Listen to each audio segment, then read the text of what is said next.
Welcome to the Strategic Veteran, where we chart the course from service to civilian triumph. I'm Adam Peters, a veteran, entrepreneur, and your fellow navigator in the quest for a life of impact and fulfillment. My mission is simple: to empower you with the tools and stories that turn challenge into opportunity. Having walked the path from active duty to where I stand now, I understand the search for purpose that comes with hanging up the uniform. It's a path I've walked, with its trials, its tribulations, and its victories, and it's a journey we're on together. This podcast is more than just conversation. It's a beacon for those seeking to redefine our missions through entrepreneurship. It's about igniting the entrepreneurial spirit that lives within us, the spirit that compels us to create, lead, and make our mark on the world. Here we connect with veterans who have built businesses, sparked change, and found their purpose in the marketplace of ideas. They're not just surviving, they're thriving. They've transformed their service into startups, their experiences into enterprises, and they're proof that you can too. So whether you're scribbling business plans on napkins or stepping into the arena of innovation, remember, you're not alone. You're in good company. So let's explore these stories of transformation and take the first steps together on our path to purpose. Let's begin.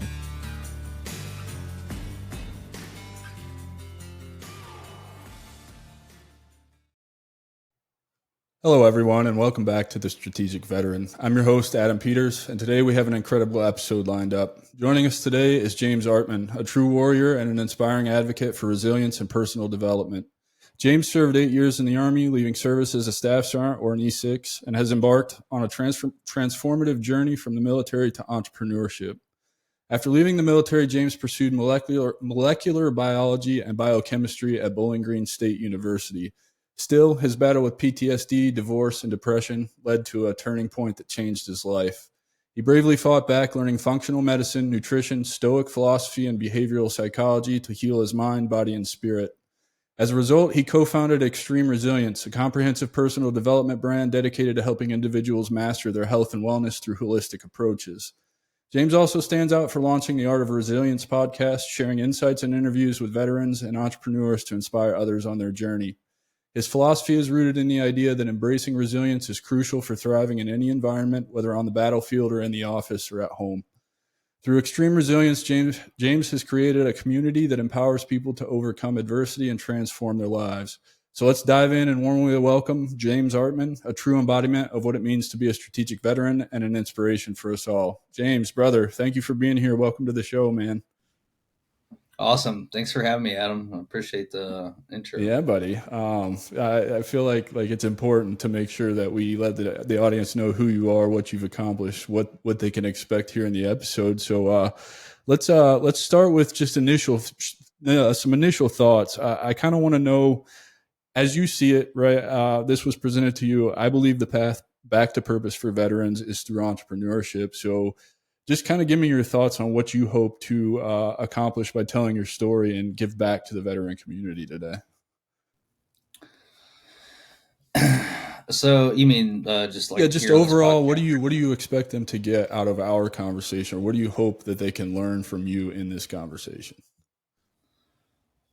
Well, Adam, when we talked before, when we met, I loved what you were doing with the podcast. It was very mission aligned with things that I've been working on for several years.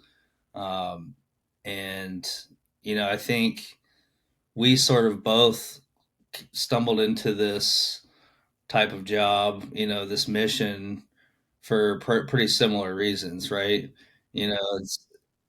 I don't really know any combat veterans that don't struggle with some form of PTSD or TBI or maladaptive transition into the civilian world after service, right? So there are some of us that,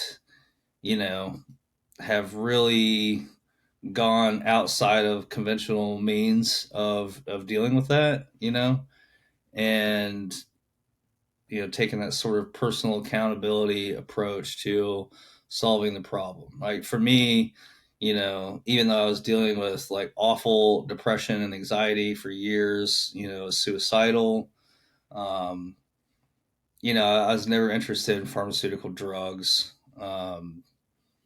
And, always trying to figure out, well, what is it that I can do, and what I have control over, going back, to some of that stoic philosophy stuff, is I have control over what I put in my body and how I treat my body, right? Those are two things that no matter what, I have control over those things. So if I can at least get those things right, then everything else that I'm dealing with should be much easier, right? I'll have a lot more resilience to the effects of stress. Like, some bill that I can't afford isn't going to be as much of a crisis now because I actually have all my faculties and the resources that I need in my brain, the mental horsepower to, overcome those challenges without becoming freaked out by them.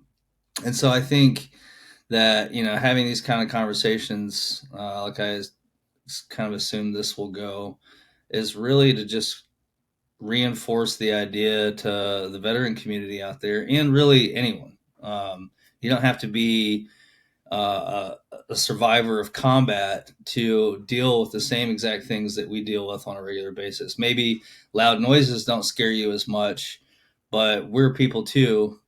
And, there's a lot of people that have trauma, a lot of it coming from childhood. Their parents didn't do that great of a job and it traumatized you. But I think just really helping people to realize that you can be personally accountable for your health, and it's a lot more meaningful than trying to rely on somebody else to figure it out for you. Dude, I love that so much because so much of what I've learned in my last year and on this journey aligns exactly with what you said. I'm just like you, didn't want drugs, saw what drugs were doing to my buddies, turning them into zombies and robots, and they're still just miserable, trapped. I think it even kind of compounds the trapped feeling in that space. And so I love that. And I don't hope. I know that we're going to be able to provide that to the audience today. So let's just dive right in, man. Let's talk I about. mean, on average, it takes 11 years for if somebody's willing to stick with it long enough. It takes on average 11 years for somebody to identify a drug that actually helps a little bit. That's incredible. I didn't even know that. 11 years is a long time. That's a long It's a time. lot of different kinds of drugs that you're trying And I out. imagine that process isn't very fun, right? Like No. it's just like misery and misery. And, oh, this one kind of works. Oh, I built the tolerance to it. That one doesn't work anymore. Yeah. Oh, I can't get boners anymore because of this Right, one. right. So let's Yeah. talk about where you grew up, a little bit about your early life. We'll dive into that like deeper more and how that affected you, but kind of just talk about where you grew up. Was it a decent upbringing? Was it okay? Did your parents do the best they could? Whatever. And then what kind of inspired you to join the army? Yeah. So I grew up in Northwest Ohio in a small town called Findlay, Flag City, USA. And, um, as far as childhoods go, to me, it seems, pretty average. My parents split up when I was pretty young, so I was never really around my biological father. I never really actually met him until I was like 14. Um, and then my mother, her second marriage was pretty tumultuous, to be honest with you. There was some verbal, physical, emotional abuse going on to her and towards myself. Um, but, you know, it's it didn't seem like more than what most kids probably deal with, So you were probably looking at your childhood, looking around, seeing other people and being like, it's pretty normal, right? pretty Or much. just looking Yeah. at other people and like maybe I don't have it so bad because you can pick out the ones that do have it worse, right? I remember thinking that also. I grew up a lot the same way that you did.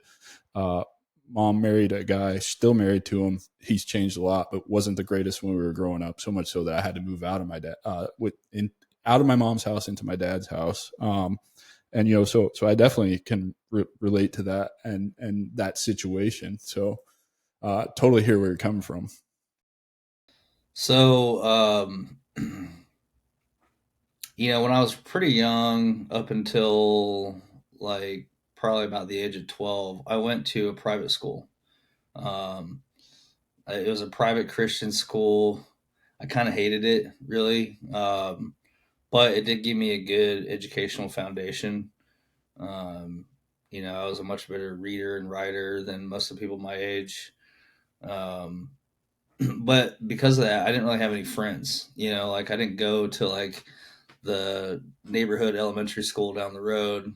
So I was kind of a loner up until I was about 12 years old. Then we moved and I started going to public school, which to me was awesome. I didn't have to dress up in church clothes and memorize Bible verses anymore. And I was getting into trouble, like smashing stink bombs in the hallway on people's lockers and getting Saturday school.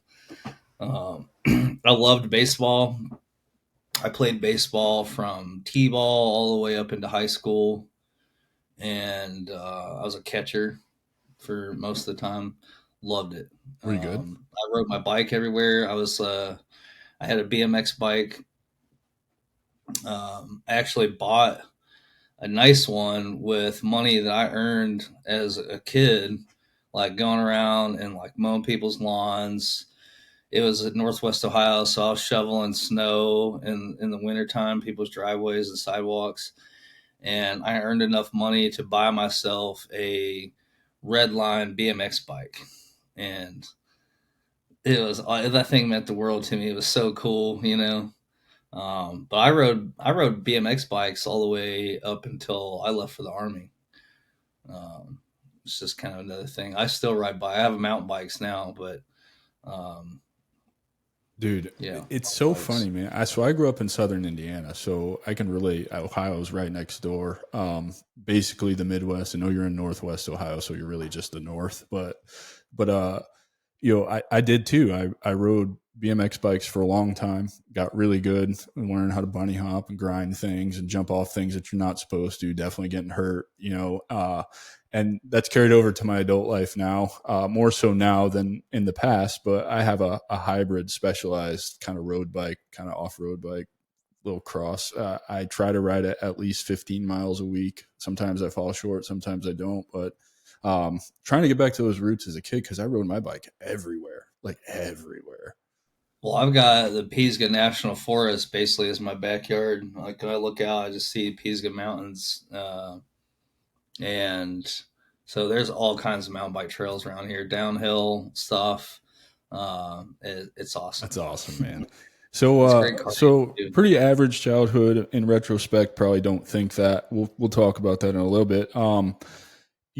You were inspired to join the Rangers, right? So you were a Ranger. And before we even dive into that, one of the biggest questions, because this covers all branches, and we do have a lot of civilians, super grateful for that listen to this, but they don't understand kind of how we understand it. So I want you to set the record straight on what it is the difference between a ranger and someone who is ranger qualified. I want this coming straight from the horse's mouth. That way, I wasn't ever either. So let's just put this to bed right now. I'm thinking about Matt Best's video when he's choking out the dude from 82nd that says he's a Ranger. Yeah.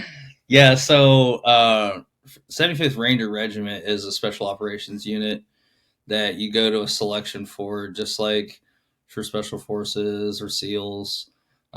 Rangers have their own selection process as well. I'm kind of an older guy, so when I went through, it was called RIP, the Ranger Indoctrination Program, which I believe was 3 weeks. And, it was just a suck fest. I think we started with like 260 some people, graduated with 56. That's pretty average, right? Yeah, that's. I mean, at the time, I don't know what their class sizes look like I now, mean, but 56, yeah, even that's for back then, sounds like it was that's a pretty good number that actually made it through. yeah. Um, so once you go through selection, if you graduate, well, let me back up. First, you have to be airborne qualified to go to selection, right? So I had a contract, a RIP contract when I joined, so I went straight from infantry basic training on Fort Benning to airborne school at Fort Benning, which is right down the road from 75th Ranger Regiment. And that's where 3rd Battalion is and 75th headquarters. And that's also where the RIP barracks were. So they come down, pick you up, you put all of your bags on you, everything that you own, and then run you about a mile up a hill. And I was a holdover for a little while. I was actually like the first class of 2006. So it was pretty cold, which made Coal Range a lot of fun. Um, but basically just sleeping on the ground covered in sweat, hitting the wood line and every 5 minutes. Um, but after that, they send you to either first, second, or third Ranger Battalion, and then you're in Ranger Battalion. Then you go to Ranger School. So Ranger School is open to now everyone. I mean, I say now, but I'm including females in that. Um, and it's just a leadership course. It's being tired and hungry for 3 months. There's Benning phase, Darby phase, Mountain phase, and Swamp phase down in Florida. So yeah, in Ranger School, you learn basically how to lead. Yeah. They So the put you main in difference different like being, team leader, squad leader, platoon sergeant, platoon leader roles, yeah. and grades on it. And Yeah. so the main difference being, to be considered an actual ranger, you have to go through the selection process, get picked up, and serve in the unit. And I imagine they probably still don't consider you a ranger until you have the tab, right? Even a battalion. Yeah, basically. I mean, you have to prove yourself once you get there. Like, you go on deployment, that's probably good enough. But your life is basically shit until you've been there for probably 3 years. For sure. So you were inspired by your uncle Paul to join the Rangers, yeah? And I suspect that's probably because you mentioned earlier, your dad wasn't in the picture. So was he kind of like that father figure that you didn't have, the guy that you looked up to and kind of, took advice from to kind of keep your life on track? Not really. I wasn't that close with him. He actually had some health problems, which is why he ended up dying when I was 14.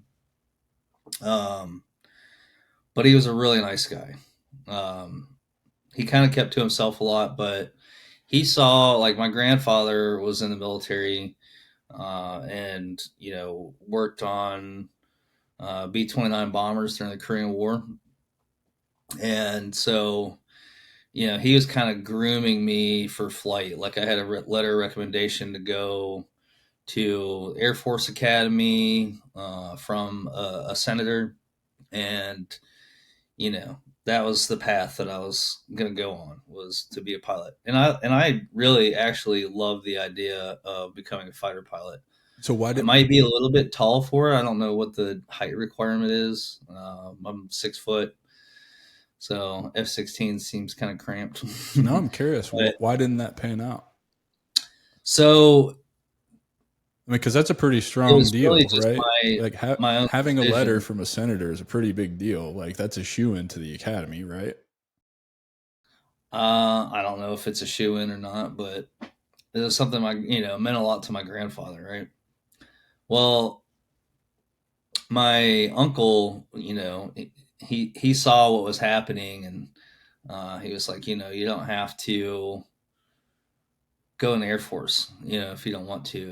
And he thought the Rangers were so cool. He had this like gun collection of like the Gen 1 AR-15, like the first models ever built. He thought it was the coolest thing in the world. And he had this book about Army Rangers and was like, showing me pictures of these guys. And so I guess when he died, that was like the last real meaningful conversation I had ever had with him.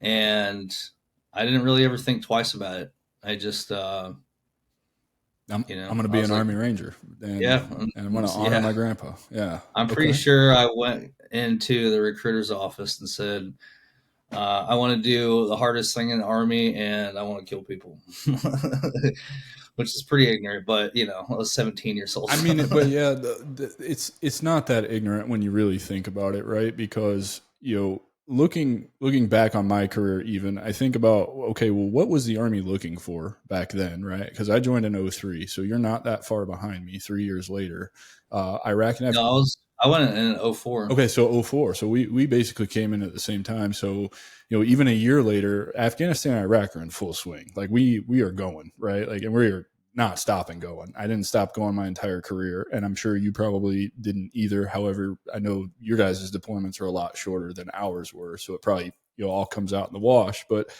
thinking about what the Army was looking for at the time, like they prey on people, not in a bad way, really, I guess, but it's just like, for me, the Army was a way out of southern Indiana and the farms, right? And I imagine the Army was a way out of Northwest Ohio for you as well, right?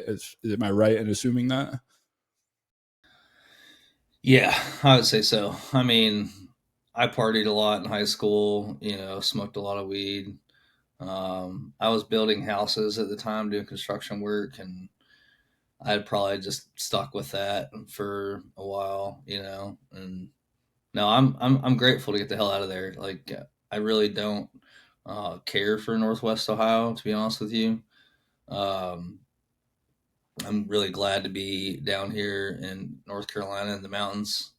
Um, so Yeah, yeah, and so like I don't think it's that naive, given that I was a sophomore in high school when 9/11 happened, right? So like that's a huge influence on probably both of us growing up. So like immediately felt called to go do something about that. And saw it as a way out. And so, I got sold hook, line, and sinker by the recruiting videos too. I had an 11 X-ray Airborne Ranger contract, and paperwork is what fucked me out of that, right? I could be bitter about it, I can make excuses about it, but it's just a fact of the matter. And then I went to Fort Stewart, and I was deployed every other year. Didn't really have time to do, all the cool shit that you need to do to prepare to go to those units. And so that's not how my career went. But I don't think you were naive, man. I think it's just a product of the time and our personalities probably, and just everything kind of coming together. Would you agree?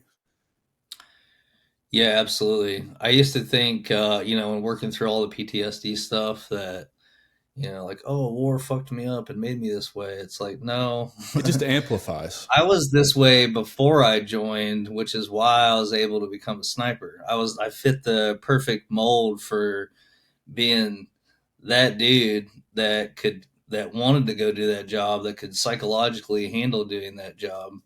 And so I think, like later in life, reconciling that was like kind of an epiphany for me. I'm like, huh. you know Yeah. Yeah. Yeah. No, I totally get it. So, moving right along, like, let's talk about some of the highlights of your career. What I know about Ranger Regiment, becoming a squad leader as an E6 in Ranger Regiment, that's impressive because there's a limited number of spots, and I know it's competitive. And so, becoming a sniper again, I had Aaron Brandfast on here, one of the founding members or whatever, however you want to call it, from MARSOC, and he was a sniper as well. So, I love hearing about the challenges that you overcome. So walk us through the highlight reel of your time with the Ranger Regiment. How many deployments did you do? I don't want war stories or anything like that, but more about kind of the philosophy behind everything I'm trying to do here, and why I believe the path back to purpose is through entrepreneurship, is because we develop these high leverage skills right while we're in the military. And going through things like sniper school and RIP and becoming a squad leader in Ranger Regiment, those are all very tangible displays of those high level skills that you are acquiring and developing over your career. So I want you to kind of just highlight reel some of those skills and some of those moments, from your time with the Rangers that really do kind of speak to those skills. so there isn't really that much of a highlight reel for me in Ranger Regiment, and I didn't achieve squad leader there. Okay. uh, I actually I did one deployment in First Ranger Battalion and was RFS for showing up to work drunk. So I left there and went to 3-7 Infantry, which is right down the road from where you were at, and immediately was sent to sniper selection because I had a scroll on both shoulders and was an E4. And so then, I went to sniper school, took a team leader job, and then deployed. And so my second deployment was as a sniper team leader, and that was a 15-month deployment. Yeah, ours ended up being shit. I was there almost 17 months. Damn. Yeah, it was Yeah. rough. Where you were obviously in Iraq because you were third ID that time. So where was 37 at? FOB Iskandariyah. Okay, I was out fucking all over the place. We started in Heat and then went way out west to Arupa on the Jordanian and Syrian borders, and that was Oh, wow. fuck was that interesting. Oh boy. But yeah, man, I've been all over that country. 3 deployments there, you're bound to see it all. So Yeah. Yeah, they called the area that we were in the Sunni Death Triangle. It was like Musaib, Iskandariyah. The good thing about the FOB was it was a power plant, so we really didn't get mortared all the time. Like I would experience on my first deployment was in Mosul mostly. okay, yeah, that was where I was to Crete and Like Mosul, Diamondback. my first deployment, and we drove from Camp New York in Kuwait all the way in soft skin Humvees and sandbags on the Yeah. floors, and you remember those days. Oh yeah. Yeah, what the Yeah. fuck were we thinking? Because it got bad. I don't know. It's a lot different than MRAPs and Yeah, man. stuff. Second deployment. Yeah, it's crazy. So I got that wrong, and that's on me. You did tell me you got RFS, and I just forgot. So just talk about some. Still, you did develop those skills because even though you got RFS, right? That's not great. That sucks. I'm not surprised that you get put to a sniper platoon and go to sniper school as soon as you come to the third ID. That's pretty much what happens as soon as we get RFS Rangers, especially with scrolls on both shoulders. So what were some of the highlights and lessons learned and developmental stages that you went through after getting to the third ID? Because I know also from experience being at the third ID, those RFS Rangers, it's a wake-up call for them when they come to a regular Army unit. It is completely different for them. They're miserable. They hate it. They can't wait to get back to Ranger Regiment. And so can you talk to us a bit about like your thought process and your feelings through that? Yeah, it was kind of strange. Although what's funny is, so when I did go through selection with a bunch of other guys to get into the sniper section, and um, one of the team leaders that was running that selection was also RFS from First Ranger Am I Battalion. surprised? No. It's right and down the road. he was getting ready to go teach at Ranger School. He was going to be a Ranger School instructor. So I ended up replacing him, and he was a pretty good team leader. I didn't get to spend a lot of time with him, but it was well. So there was an RFS guy from First Ranger Bat, and then there was another one from Third Bat. Again, I'm really And not surprised. the guy from Third Bat was leaving to go to SF. Like he left to go to SF like right after I got there, so I never really get to know him. Also common. So that was kind of like made it a softer transition. But after I got back from sniper school, the other guy, my team leader from First Bat, he left, and so then it was just me, that had that kind of background. And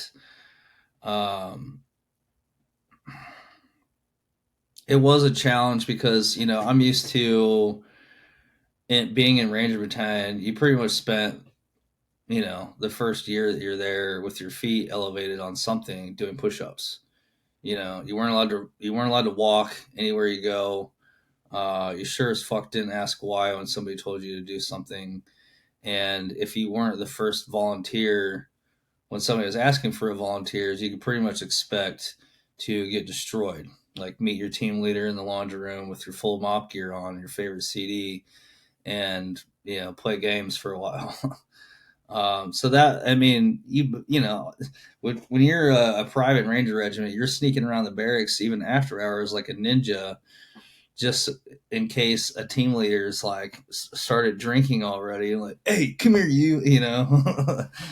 um, and so I immediately pretty much, when I had all the guys that had gone through sniper selection with me to get into our little sniper section. we got the same information packet, like those guys did good and put a nice knowledge packet together. And, um, it was basically on me. They knew where I came from. They're like, these guys have to know this stuff. Most of it I already knew because I got handed a giant knowledge packet when I showed up to Ranger Regiment. And I can still tell you what the chamber pressure is of an M4 and maximum effective range of a point target with an M249 on a tripod. Like because they beat it into how you. much the spare barrel weighs 6.6 pounds for 240. And they beat that into you, though, right? Yeah, and they would just run through questions all the time whenever you weren't doing something. And so that was kind of, the expectation that I kind of carried on with them, and they absolutely hated me for it. I was in their rooms early in the morning, you know, 5:30 at least, like making sure there was no toothpaste spots on their mirror, because if there was, like, they're elevating their feet. Um, and I just quizzed them on it all the time, and acted like what I had observed a team leader is supposed to be act like, right? And even though I was good, I felt like I was a good leader. Like I PT'd those guys well, I trained them well. We did a lot of training. The interesting thing about being in a sniper section in a mechanized infantry battalion is no one really fucking cares about you. Like, we didn't get added to the training schedule. Like, no one was figuring out like beans and bullets for me. And, I had to, as a E4, go into our XO's office and like get stern with them. Like, yo, like, we need to secure these ranges. And I always had thought it was kind of strange that those kinds of things were falling on my shoulders as an E4, but I was happy to do it. Trying to toe the line with leaning on senior leaders without getting my ass handed to me. Well, and I think, to clarify here, like why that happened to you and why they don't care about a sniper section in a mechanized unit is because the main focus there is on gunnery, right? It's the biggest thing at the 3rd ID. A master gunner holds more weight than anybody else in the entire Army in a mechanized unit. And everything revolves around tank and Bradley gunnery. Even if you're a dismounted infantryman like I was, I never drove a Bradley. I was never a BC or a gunner or anything like that. I was a dismount. And even us, like, we get shit on. There's only a couple of dismount tables. The rest of the training is up to your squad leader and your platoon sergeant to do for you. And then you pull a lot of guard duty on the tracks, right? And so that's what's happening for those that aren't familiar with this. That's why he's, an E4, typically sniper section sergeant is at least an E6. So, I think that's awesome that you got that experience, kind of trial by fire, right? Like, just figure this out. That's how I learned a lot of stuff in the Army too. And I used to kind of hate it, but I actually kind of like it now. And I apply that to my own business. Like, I have to make myself uncomfortable and then I get more shit done. Well, I'll tell you, I think sniper school was a really big turning point for me in my career. Not just in my occupation, but my mindset as well. Like, the kind of, they basically told us, like, nobody knows your job better than you. No one has the training to employ you effectively. You know, so you're gonna hear a lot of, "Hey, go sit in that bell tower," which is the last place you want to be because there's no egress and you're most likely going to get rocketed or something. Um, and so, getting some training in unconventional warfare and being told, hey, think for yourself, which, is kind of weird in the Army when you're in a conventional battalion. Yeah. Yeah. It is Um, weird because you never think for yourself. yeah. And so I just kind of started being that way, which actually is probably became a means to an end for me because, like many other veterans, my motto my last year or so in the military was I do what I want. Yeah, You know, yeah.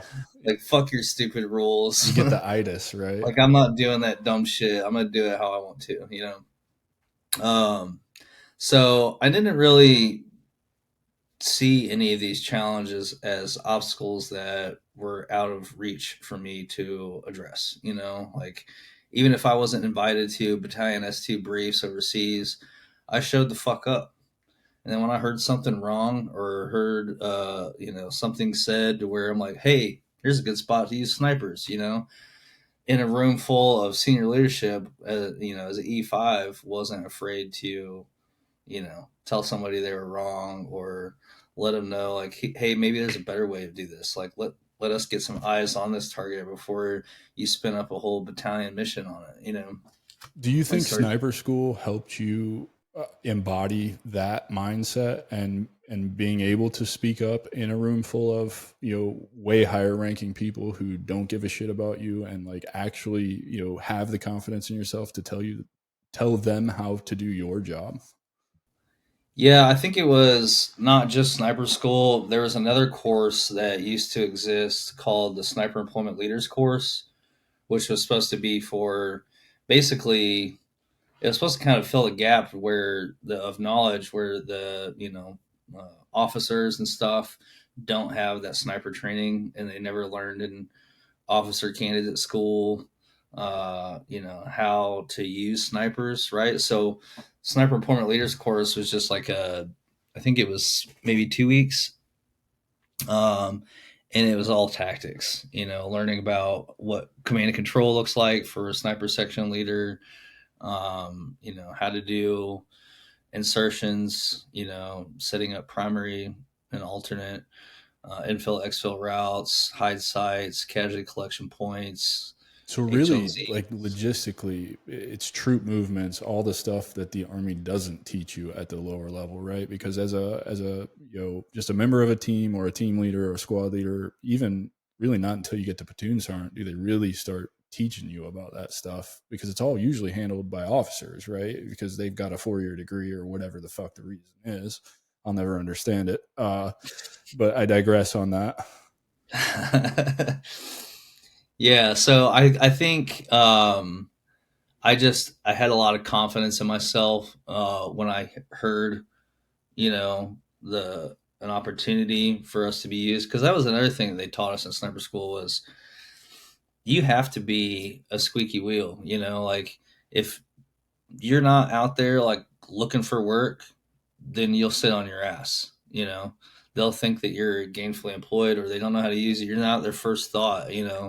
Like you said, a mechanized infantry battalion, they're like, oh, how can we use our Bradleys? Which was really funny because in the Sunni Death Triangle area where we were, those things were largely useless.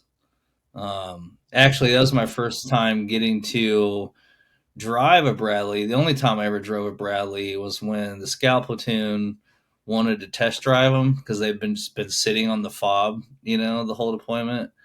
And I was like, "Ooh, I want to try it." And I'm like Ricky Bobby, like power sliding on the fob in this thing, Hell and yeah. that was about the most action those things got on our Do you know what the deployment. reason that you weren't using them was? The roads just Just couldn't awful. handle it. Yeah, there was a lot of rollovers that were happening and stuff, like trying to get around these fish farms and Because the capability of the Bradley, I didn't care being mechanized. I always wanted to be a leg, but man, I've got a lot of respect for the capability of that machine. Because, dude, there's nothing like backing over a wall, dropping ramp, clearing a building, and hopping back in and leaving. It's pretty cool, dude. yeah, I mean, I've seen a dude like basically do that and then pull off and like dump a bunch of Yep. Yeah. Yeah. Mark 48 rounds into the Yeah, yeah. building. So, yeah. Let's move on a little bit, man. Let's really talk about some key lessons from your time in the army that are still with you today. And I've got a sneaking suspicion I know what they are, but I just kind of want to hear it from your perspective. Like, what do you think have you learned in the army through your career that has really stuck with you and that you've taken with you through transition and into building your business?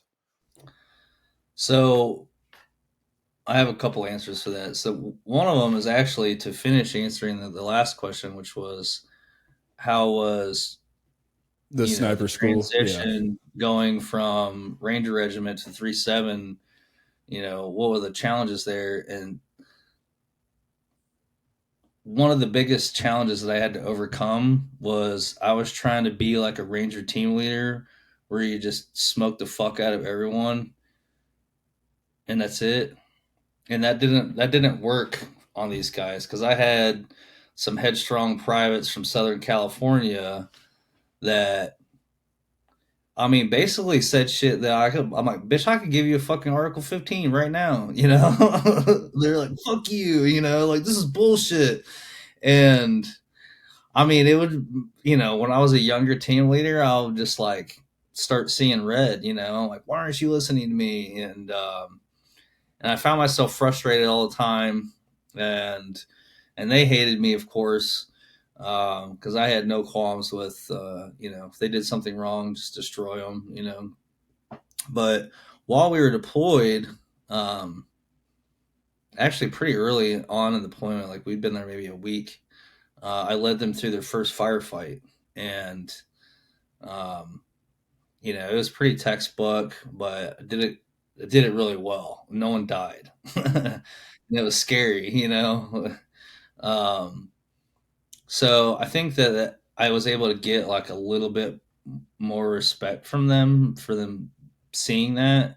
And then I started using counseling statements on some of them because I knew like if I just smoke this dude, he's just gonna start bitching and piss me off, and nothing is gonna come from it. So I started using counseling statements on.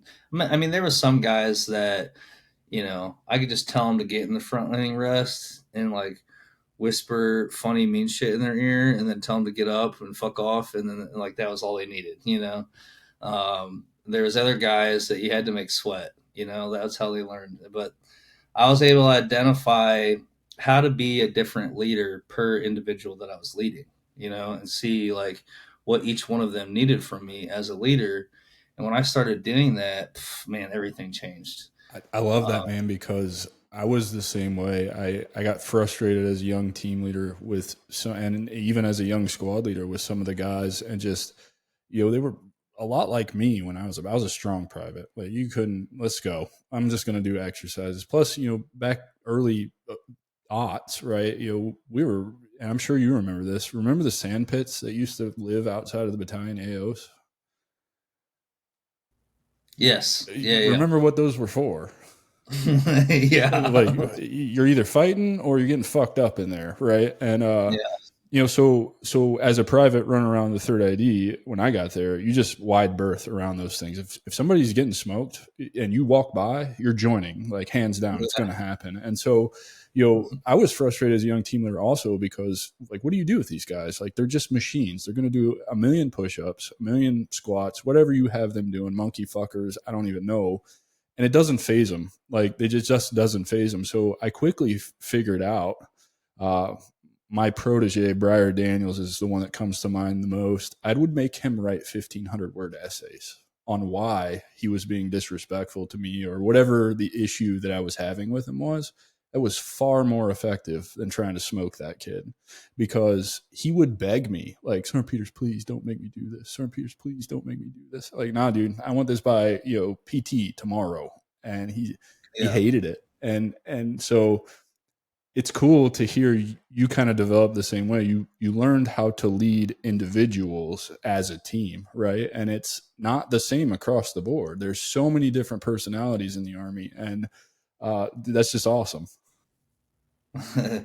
Yeah, it was a great lesson. Yeah, it has definitely stuck with me. My wife's in hospital leadership, and we've had conversations about leadership and stuff, and that's come up a lot. She's very much like that with her staff too. So I think it's cool. But um, the other probably more significant personal lesson that I learned was just being given an opportunity to have to overcome mental limitations on a daily basis. I mean, anybody that's spent any time in the military, especially combat arms, we've all been on that run that we were hungover on, or it was just like a little bit faster than what we could comfortably do, where it's like, fuck, you got some blowhard that runs marathons for fun leading the run. And, and then you get that sound in your head. It's like, fuck, I don't know if I can do it, but you just ignore it. And eventually that sound gets pretty quiet, or almost non existent, and that definitely carried over into my life because I took that, you know, that ability to ignore, the sensation of feeling like I can't do something, and went straight into a molecular biology program. And I was a terrible student in high school. I mean, I always considered myself average at best, um, and within a couple semesters had my own research project in a molecular biology lab doing epigenetics research, and I was designing the experiment. I don't even know what any And of that people means. started telling me that I was a genius, and I'm like, the fuck? No. I'm like, you just don't care enough. That's it, so that kind of transitioned into this sort of understanding that I developed about what it means to believe in yourself.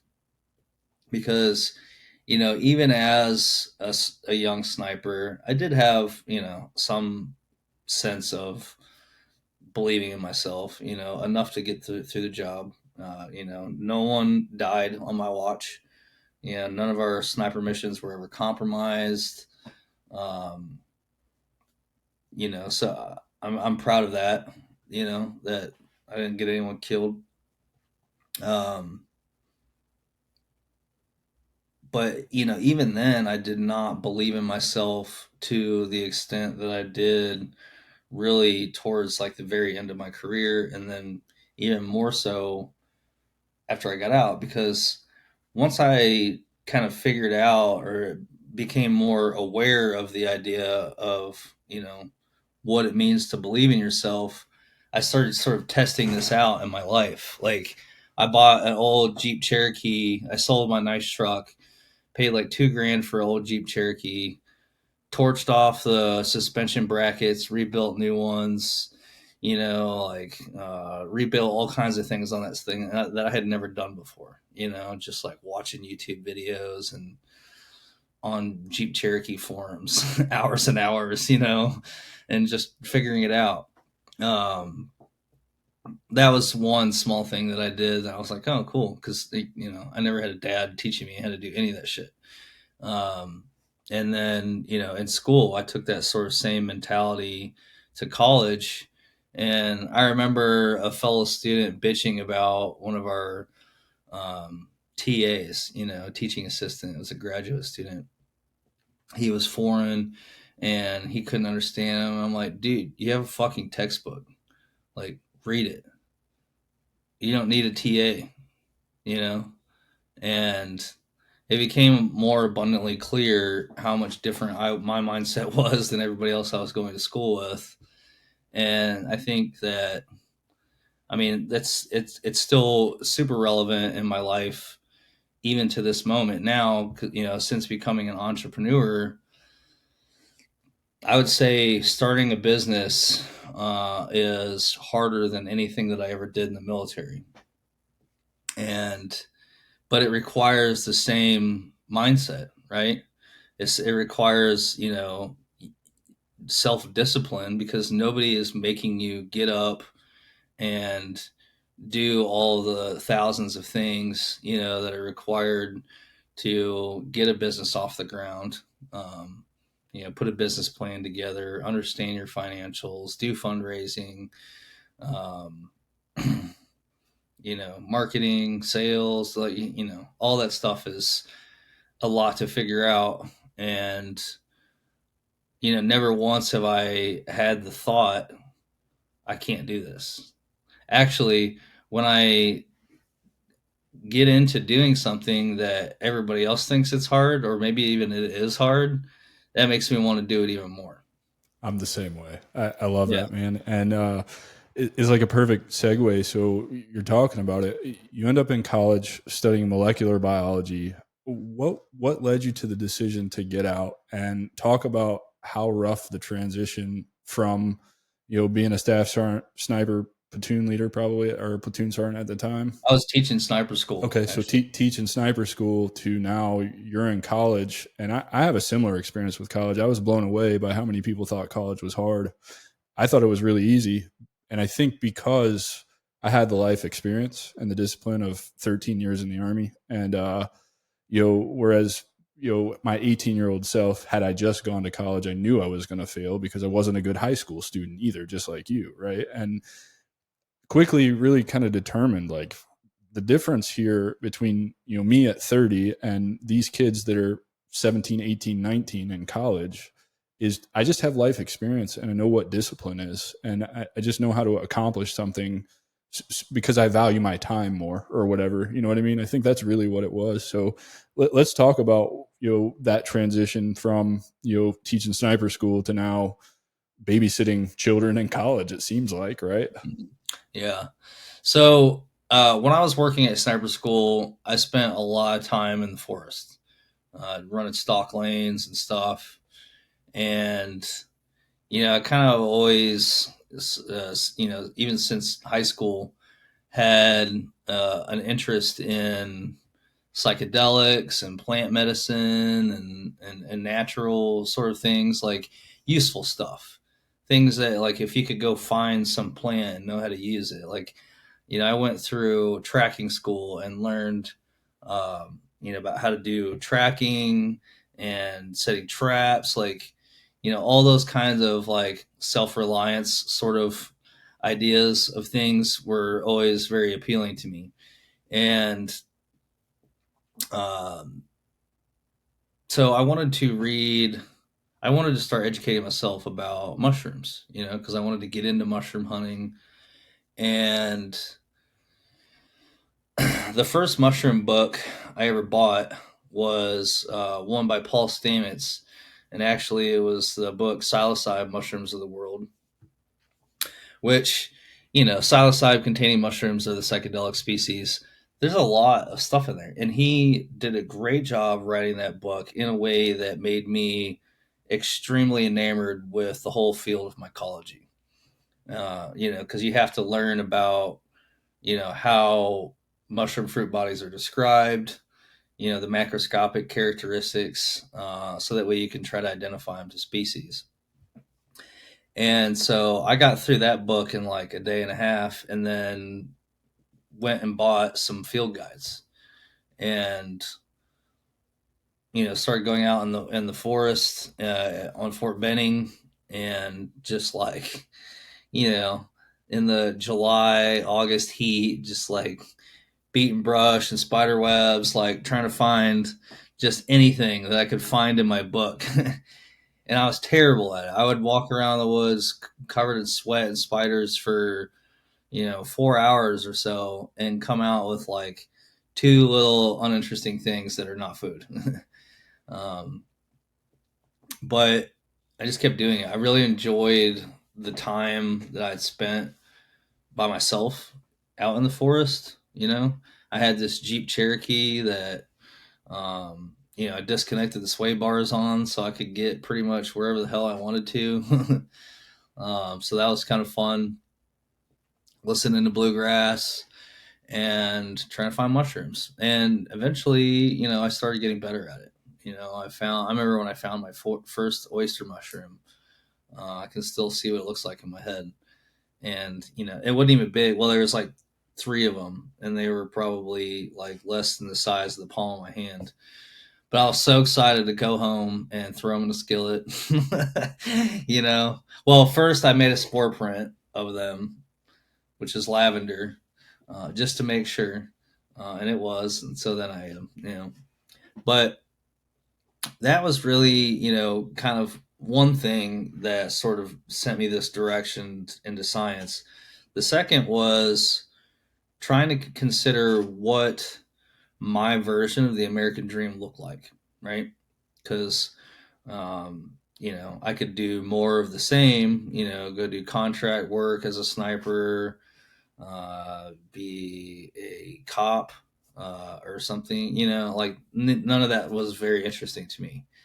Um, and loved the outside. I was learning about how to grow mushrooms from reading these books, which I thought was cool. And so I started investigating farming, like what are some good crops to grow, and somehow stumbled across a video of Sepp Holzer's farm in Austria. And it's like 100 hectare farm up in the Alps.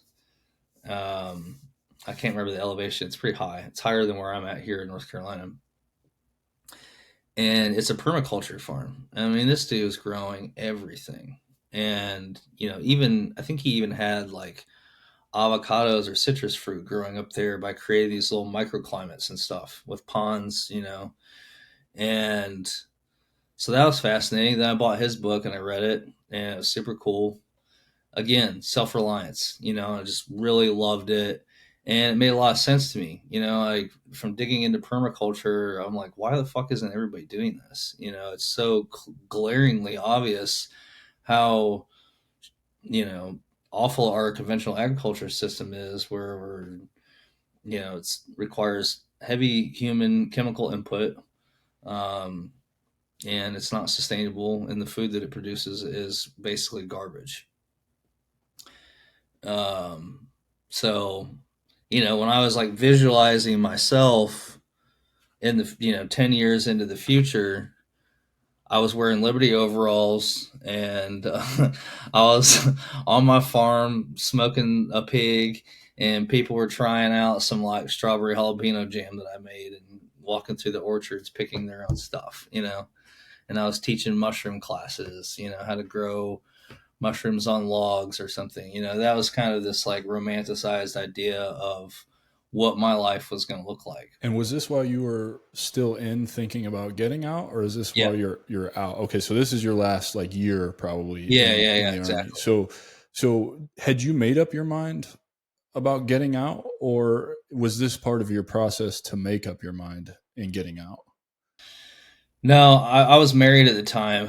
I was married, my previous marriage, married my high school sweetheart, um, for 10 years. And she wanted me to get out. My daughter was born in February, which was about 4 months before I actually got out of the military. So we kind of planned it out like that, so that way I didn't have to deploy and leave a child behind. Right. Okay. I just wanted to So kind of make sure I understood where we were on your journey here. yeah, sorry, I forgot to mention all No, that you're stuff. good, man. This is Uh, fascinating. And Paul Stamets, dude, his Instagram is popping. That thing is so cool. I love listening to him talk about mushrooms and I know how. it's funny. I've like been so into all the stuff that he's into, like way before he got cool. It's Yeah, and funny he's 'cause like now the people are like, "You ever heard of Godfather. Lions Man?" I'm like, "Yeah, like 15 years ago."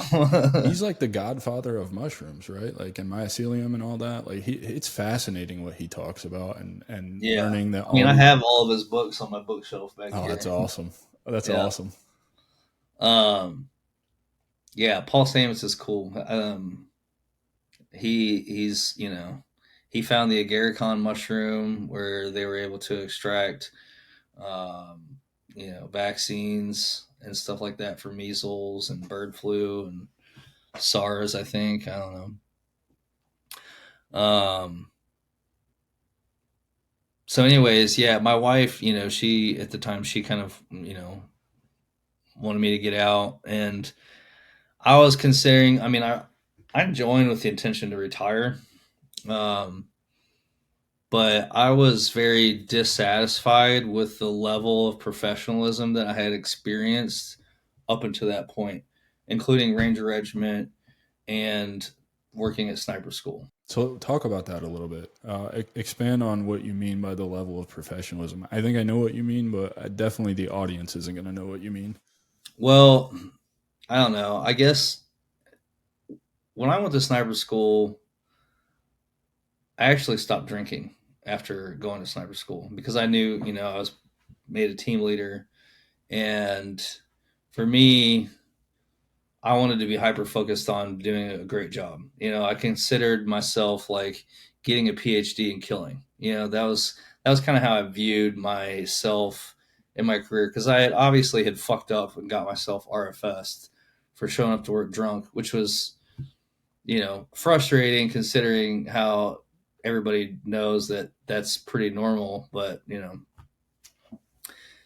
it was fine. It was actually, leaving there is probably one of the best things that happened to me because, Ranger Regiment, although it is an elite unit, um, you know, how young I was, I had no friends. Well, I had a couple friends, but I just, I felt awful there and I was not thriving, But after I left and I had, a team leader that actually showed me that he gave a fuck, um, that really kind of lifted me up. And, I thrived for the entire rest of my career, you Um, and I don't know, I just always craved professionalism. I didn't play video games. I wasn't going out and partying all the time. And it seemed like the majority of my peers didn't really think about their job in the same way that I did. And so I wanted to be surrounded by professionals. In my head at the time, I was interested in, going warrant flying, hopefully, for the 160th, because seen flown with them dudes and they're badass. Um, or Delta selection. Taking a long walk. I felt like either one of those places, I would be able to experience the level of professionalism that I was after. For sure. Got it. But I was married, Hey, so yeah. the Yeah. op tempo for both of those jobs is pretty much, most of the time, You should probably a be a single man. relationship ender. Yeah. Yeah. So I felt like it would be selfish for me to, being in a marriage, continue down that route. So I was ready to reinvent myself and do something different. So let's talk about the challenges of the transition, brother. You've got a lot of them, man, and they're pretty common, right? The lack of purpose, the divorce, and the PTSD, all while redefining who you are as a person and figuring out what life looks like after. How long was your career? 8 years. 8 years. So 8 years is a long time, especially young, right? That molds you and shapes you into what you think you are and who you think you are. And now you've lost all of that and it looks like you're going through it. So let's talk about it. Yeah. So, like I said, my daughter was born in February 2012, and I ended up ETSing in July of 2012. And within about 3 months, and I actually went straight into college. I was like on terminal leave when I started my first semester of college. Yeah, I did the same thing. So yeah, And I had a 45-minute commute, and I was taking classes full time. And I had a, you know, 6 months old baby. And within about 3 months, my wife of 10 years said that she wanted a divorce. And I'm like, what? Um, she had been a student the whole time that we were married. I got a graduate degree at Auburn, went to Savannah College of Art Design when I was in Savannah. And, so the first time she said that to me, I was pretty devastated, because I was I just quit my job. So say You you've know? made a decision based on the future of your family, and now Exactly. three Yeah. and I want everybody who's listening to know this is actually really common. This is a really common thing that happens to veterans when they get out of the military, and I think particularly combat veterans because my whole career I was deployed every other year. I was never home, right? And then you spend more time with that person, and you really find out neither one of you is actually compatible. Like the way your relationship survived for so long is because one of you was missing from the picture for most of the time. Yeah. Yeah. I mean, I remember when I came back from my 15-month deployment, everything was a lot different after that. I kind of felt like a stranger in my own home. I wasn't allowed to like leave anything out or have anything display. I bought this little mini souvenir tea wall. Yeah, yeah, man. Yeah, I with the don't know where Iraqi that flag thing on went. it. I Yeah. must have had it. I thought it was the greatest thing.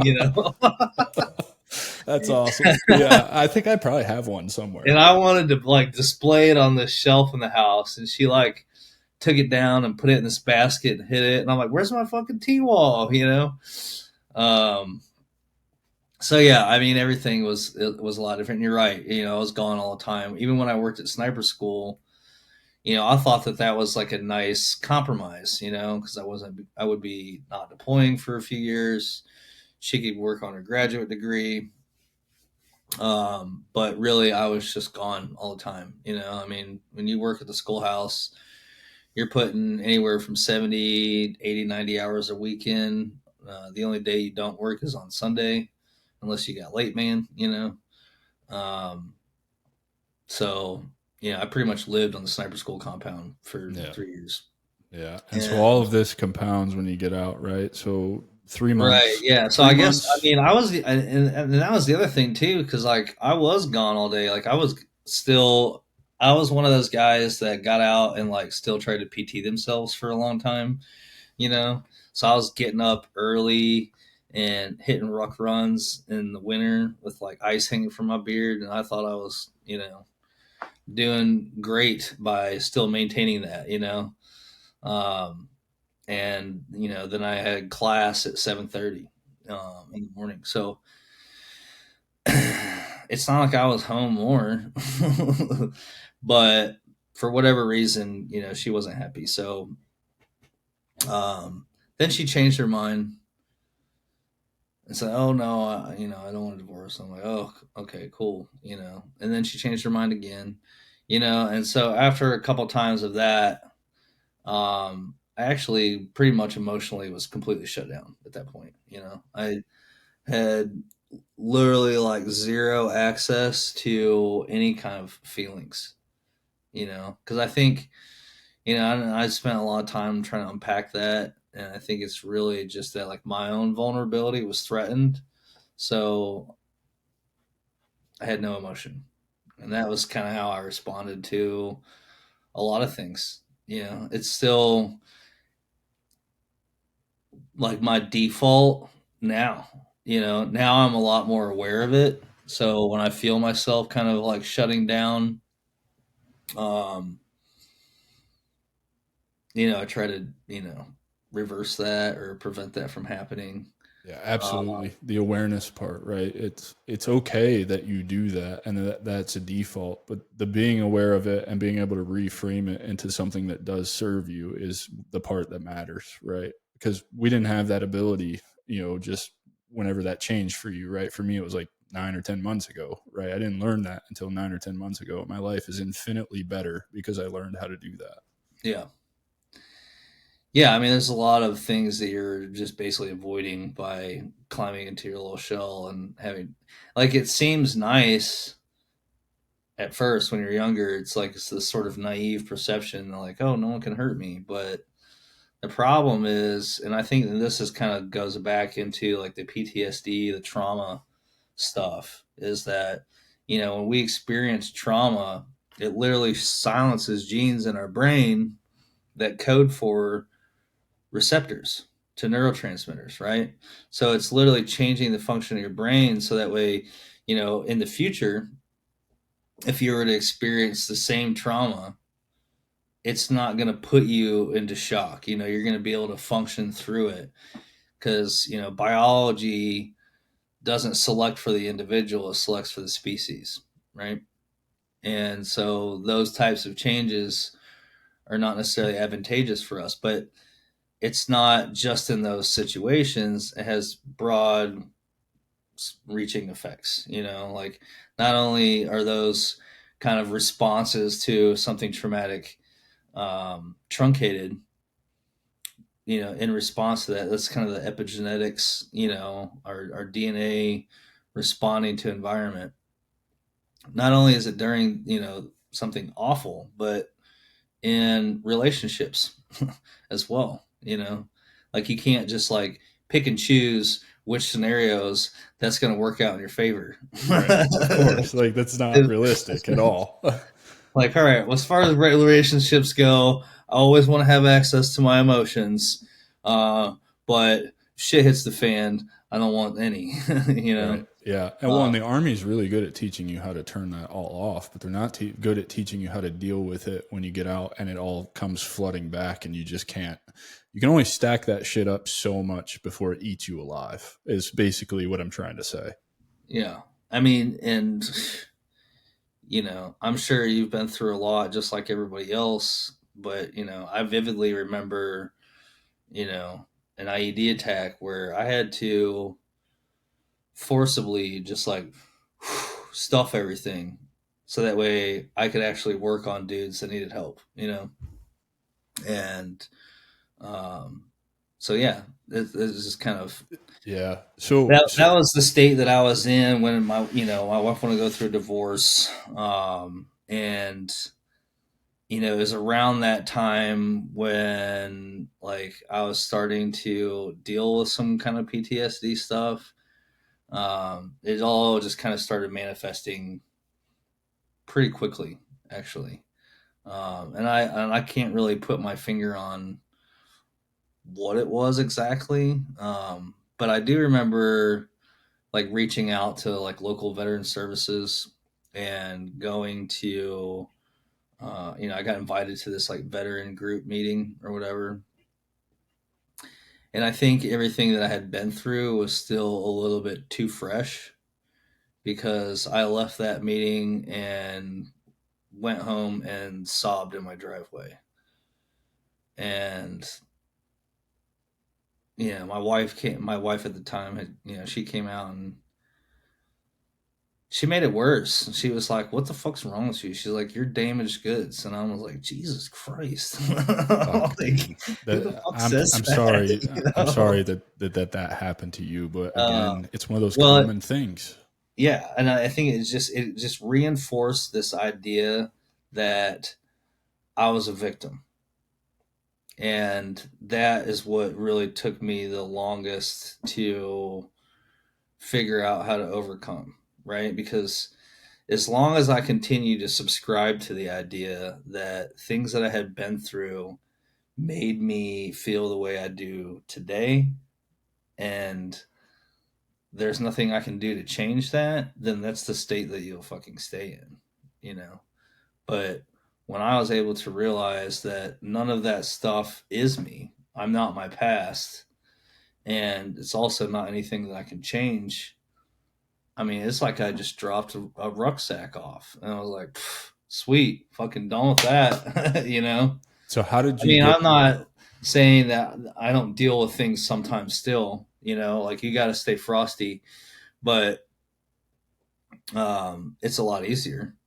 So And let's it's a talk lot less about that. stressful. Let's talk about how did you get to the point where you could put the ruck down and not carry that shit anymore? About 6 or 8 more years of pain. Yeah, and dude, I get it because same for me. I've been out 9 years this November, so retired 9 years ago this November, and it took me all of 8 of them to figure it out.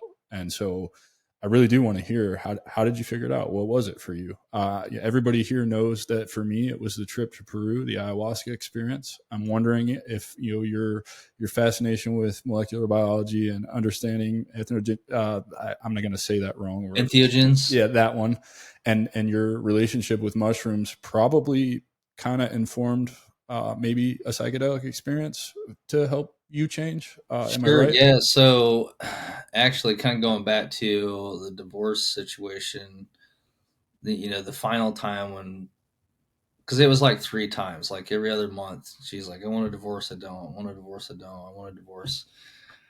By the third time, I was pretty fed up with it and recognized that I was like completely shut off emotionally. And I was supposed to go to this Keller Williams show. Keller Williams and Lotus were playing that night. And I'm like, well, I don't have to ask for permission at this point, So I went down there with some friends and took a pretty hefty dose of LSD for a concert. It was like 5 hits. For me, it was a lot. It was very good LSD. Um, and the show was amazing. I don't know if you've ever seen Keller before, but man, he's great. I've not, but I'm um, gonna check them out for sure. yeah. And in the middle of that concert, like all of a sudden, I just started crying, and I walked outside, um, and I was just like, all of it was coming out, You all the purged. emotion that I had not had access to this whole time just started pouring out of me, and it felt incredible. Like I didn't even care that people were looking at me, wondering why I was crying. I was just like bawling, and it felt like I was taking like an emotional shower, Yeah, you you know? purged, right? Like that's Yeah. a real thing, and I think that's for those listening who are interested in psychedelic journeys, the purge is not what you think it is. You're not gonna shit your pants if you go to a reputable retreat or whatever. You're gonna puke. It's gonna happen, but really nothing's coming out because if you go to a reputable site like where I went, you fast from lunch until like dinner when you're going to ceremony. You're like not even taking the medicine until 8 o'clock at night. You haven't eaten anything in 8 hours. I believe what you're doing is you're purging bad energy out of you. You're restoring balance to your body. And it sounds like you had a similar experience with the LSD because I remember I cried uncontrollably. I don't cry ever. I stop myself from crying. I don't let myself feel that. And boy, oh boy, let me tell you, it felt like 1,000,000 pounds had been lifted off of me when I let all of that out. And I ran the gamut of emotions in my experience, which I'm sure you did as well. So yeah, I did have that experience, and then after that, it became like a sort of like emotional reference point for me. Like like now it's not like I didn't have to eat LSD again to feel emotions the same way anymore. You know what I mean? It's like all of a sudden I could feel stuff, and I thought that was really cool. Another really important realization happened to me another time when I was freaking out. So this was like probably a year later. I'm still in college. I'm living in a house with a roommate at the time after, my divorce. And I came home and he was watching this movie where there was this scene of this guy talking about um, stuff he had seen. He was like an Iraq War veteran. It has Christian Bale in it. His brothers like fighting and stuff. I can't remember the name of the I movie, think I know what you're talking about. I can't remember the name of it either. but I had earlier that day. So my little brother had joined the military. He was actually in basic training when I was teaching sniper school, which was fun for me because I definitely fucked with him. Like I knew his drill sergeants who were from Boston, so like it was fun. uh, Asshole. but anyways, he ended up doing 2 tours in Afghanistan, and when so earlier that day, he'd put me down as his FRG contact and let me know that someone called me and then let me know that something happened, which was, I mean, you know how this shit goes. It's always the FRG calls are fucking bullshit. They give you limited information, make everyone think you're dead for 6 hours or more. Um, but they basically, whoever it was that called me told me that, there was something that happened and somebody in Dakota Squad got shot. And that was fucking devastating for me because I talked my brother into joining the military because he, didn't really have any plans. I was doing great, I felt great, like buy yourself some time, whatever. But after I got out and started experiencing what I was going through, I did not want that for him. I hoped that he would have the most boring fucking deployment ever, Um, and so, in that moment, I realized that my brother, had been touched by the effects of war. And, I was concerned that he was going to struggle like I had been. And so, I'm thinking about that stuff. Um, Walk in the house, this movie's playing, and then like pretty quickly, like it just like triggered me bad. And I'm like, oh fuck. Like I went out in my front yard and just started kind of freaking out, like sobbing, hyperventilating. I mean, it was bad. Like there was like snot pouring out of my face. Full And blown panic attack. yeah, and I Yeah. had just I called my mom right when it started. She was like the only person I had really, um and she showed up, and I like was kind of locked into this awful panic attack for like a good 45 minutes. And during it, I felt myself getting fucking pissed. I'm like, fuck this. Like, I just want to go back. I had gotten an email recently from some contract company because I was like super qualified to go fill DDM roles, overseas, making great money. Um, and, I just felt myself wanting to say fuck everything that I'm doing and just go back to that world, because I was thriving there. I do know because I've been there. I And Same why? thing. And then, like, right, my next thought was, why is this happening now? In the middle of a panic attack. And the answer came to me almost immediately is that it takes more strength and courage to face those kind of emotional battles than it does to go back and do that. Right. And so I realized that I feared vulnerability and I had to learn how to make vulnerability my bitch. So is that what led to the inception of extreme resilience? Is that was kind of your moment, like, hey, I'm going to do something about this? What led to that? Well, extreme resilience is kind of a newer endeavor. I've done a bunch of other things before that, but yeah, pretty much. So like from that point forward, it was around that time that I also was getting into functional medicine because I used to not really give a fuck about human health, but um, like I just like the idea of becoming a mycologist and walking around saying smart shit about mushrooms in the woods.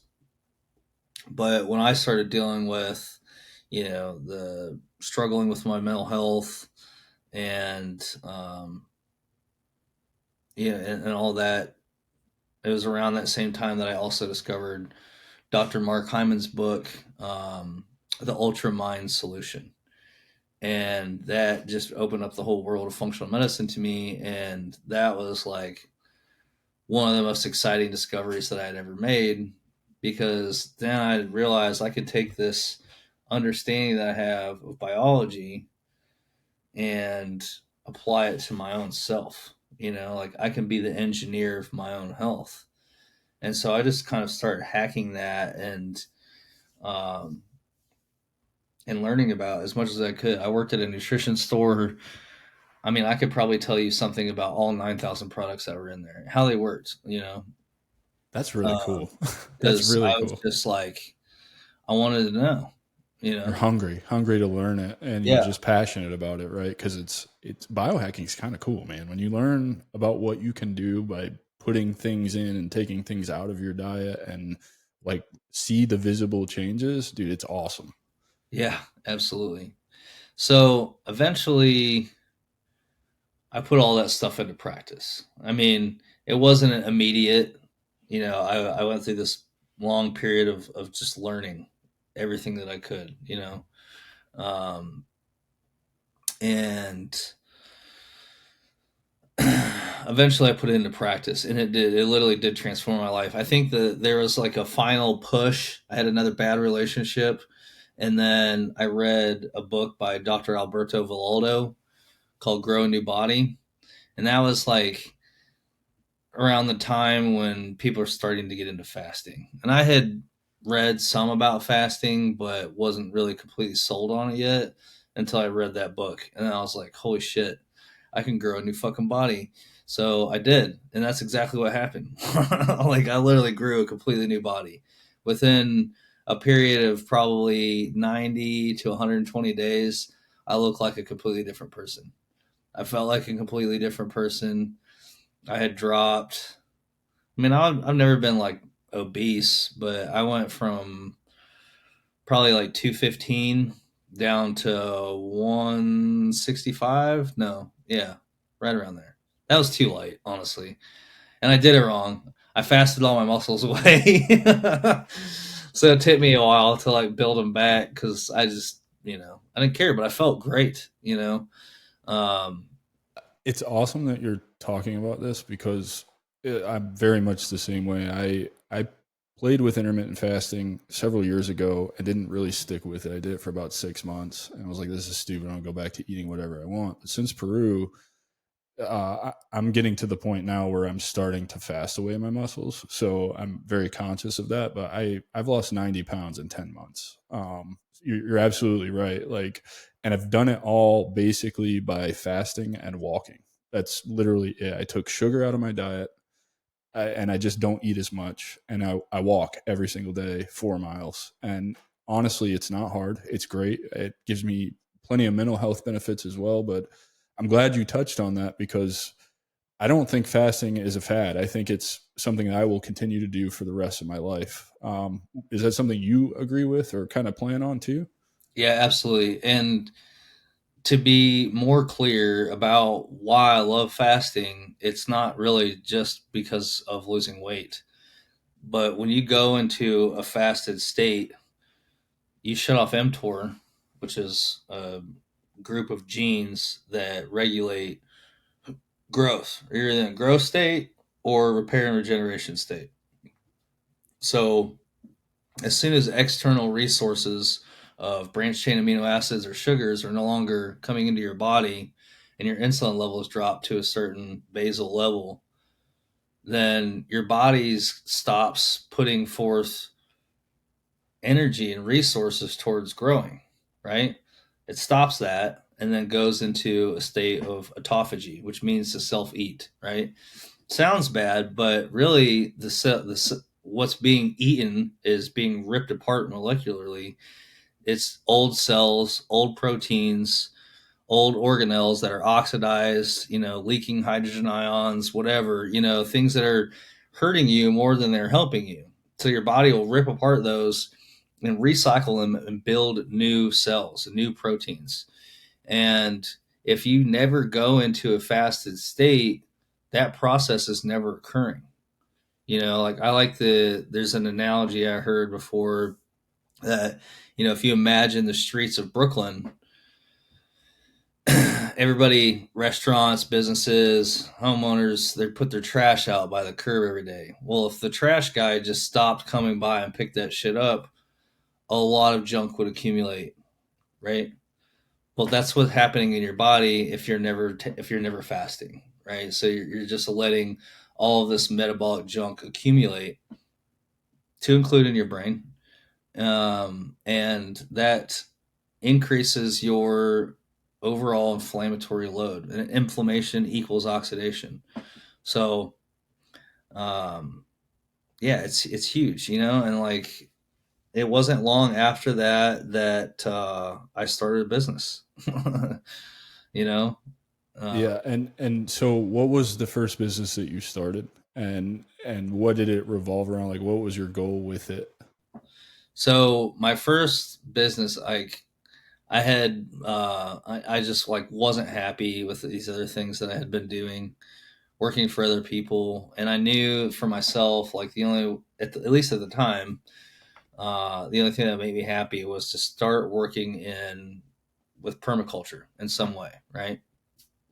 So I ended up starting a company called Appalachian Grit, and it was literally to um, kind of increase people's access to growing their own food in a more interesting way, So like I was building edible landscapes instead of using landscaping plants around people's house. We're talking about gooseberries, blueberries, trellising some raspberries, doing raised beds, stuff like that. I worked on some bigger projects where designed and planned entire permaculture farms with rotational grazing stuff. I mean, a lot of these bigger projects that I had built, had well over 100 species on them of native stuff, grasses, forage for bees. I built orchards. I built this one farm that had, I actually designed and built a bridge that you could drive over, because I had to dig this like drainage canal, because this property was in town, was being flooded by this neighborhood that was built. All the rainwater was just channeled down to this ditch, and it would flood the entire back of her property every fall, winter. So I kind of channeled that into a stream that kind of flattened out into a swale, filled a pond before the excess left the property. Um, so then I built a vehicle bridge to get over. That was pretty sweet. I built a 2-story greenhouse there, terrace garden beds, So I was doing stuff like that for a few years, and it was hard because I was So, trying really hard not to be a landscaping company. well, and I want to talk about that because you go and start something that's, I mean, that's amazing, dude. Like, you did a lot, right? And so, a lot of veterans don't, first of all, know that entrepreneurship is an option, and then when they find out that it's an option, they have no idea where to start. So speak to that. Like, how did you figure out like what you were going to do and like how to approach this? You know what I mean? Like, where did you start with building this permaculture business? Well,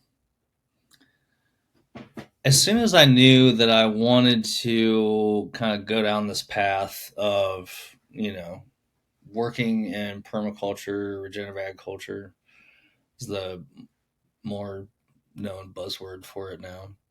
Um, I just started reaching out to anyone that I could locally. There it is. That's So exactly what I was looking for. I got on the internet. I found this organization called the Farmer Veteran Coalition through the University of Tennessee Extension's website that had mentioned that there's this program, and I'm like, okay. So I called the point of contact. It was this woman named Eileen. She was awesome. I eventually, from that point, helped stand up the Farmer Veteran Coalition chapter in Tennessee and became the chapter president, because there was no state chapter officially yet. Um, that was, I mean, that didn't really have anything to do with my business. That was just, Well, Farmer it Veteran does, Coalition is a nonprofit that helps veterans get into a successful enterprise in farming, right, by but the providing point, but education and not really any money. But well, but I think the point is you reached out to people who are in a space that you're trying to break into, so you could seek knowledge that you didn't have, essentially, right? Like, and that's where you start, right? Like, you have an idea, like, start running your idea by people, start reaching out, exercise your ask muscle, because you're never going to get anything if you don't ask, and expect to get 100 no's before you get a yes. That has not been my experience in trying to build a business. Everybody that I have connected with since the inception of the Strategic Veteran, before I even knew what it was, has been on my side 100%, volunteering knowledge to me, enjoy truly talking about it. And that's kind of my message. And what I think you're saying too is, if you want to know where to start, just start reaching out to people that are in this space that you're trying to do something in. And I think you'll be pleasantly surprised how receptive and not competitive it is, and how willing people are to help you. Because believe it or not, I know this sounds strange, there is 6 billion people in this world. There is plenty to go around for everybody. Yes, that's absolutely true. Um, yeah, I mean, I just started putting myself out there. Actually, probably the critical moment that took me from working for somebody else. Well, there was a couple, but one of them was there was this small little nonprofit building in South Knoxville that was talking about permaculture on their website, and I was like, "What?" Because like at the time, nobody fucking knew what that was. They were like, "What the hell is permaculture? Like, do you mean permafrost?" And it means literally permanent agriculture. It's like growing food like how nature grows things. I always explained it. It's like, you look at a forest, nobody's back there like fertilizing or watering anything, yet everything's thriving. So you basically just recreate that, but with species that are useful to humans.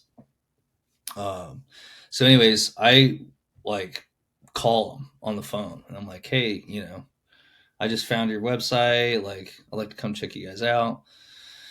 So I go down there, and there's like, some AmeriCorps volunteers and this one guy that started it, and they have classrooms and stuff. And I had taught classes on mushroom identification when I was in college, just because I was a nerd. And, Because you enjoyed it, thought it was fun. and it's I easy to thought, teach what you're passionate about, yeah, right? That's why you I did it. realized that everybody I talked to about mushroom hunting, they're like, "Oh, I could never do that. I can't identify the right thing." And I'm like, "Well, the way that you do it is like you read the book. Yeah, you got to You get read the the reps, first few right? pages, and you can learn how to identify the system, of doing that, the things that are named, then you can, So they're like, "Do you want to teach anything?" And I was like, "Well, I already have this class put together. So how about a mushroom identification class?" They're like, "Sweet." Well, it's sold out. There was like probably 30 students in there. And I was like, "Wow, sweet." You know? So I gave my class, and, it's kind of like had casually mentioned permaculture stuff, that, mushrooms can be an important part of a permaculture system, maybe. I don't know. But one of the students that was in there was originally from South Africa, also lived in Australia, and then came up to me and she was like, "Hey, are you a permaculture consultant? Can you help me with my property?" And I was like, yeah. Yeah, just lean into it, right? So yeah, I was Fuck like, it, "Yeah, let's that's go. me." This is what I want. So It's I at went my out doorstep. there, checked their property out, drew up a design. She cried, with just joy. And so on my days off or when I wasn't working, I would drive out there, and I built the entire thing for free. Um, I mean, she just paid for the plants. She fortunately had a tractor out there that I could use, and a mini excavator. So that made it super doable where I didn't have to rent equipment. So, what did doing it for free do for you, do you think? Because I think it's super important to realize when you start in business, no matter what you start in, you should probably be prepared to give away a bunch of shit for free. And I really believe that. I believe that the universe will bring all of the free shit back to me tenfold in the future. And I'm learning that as I grow here.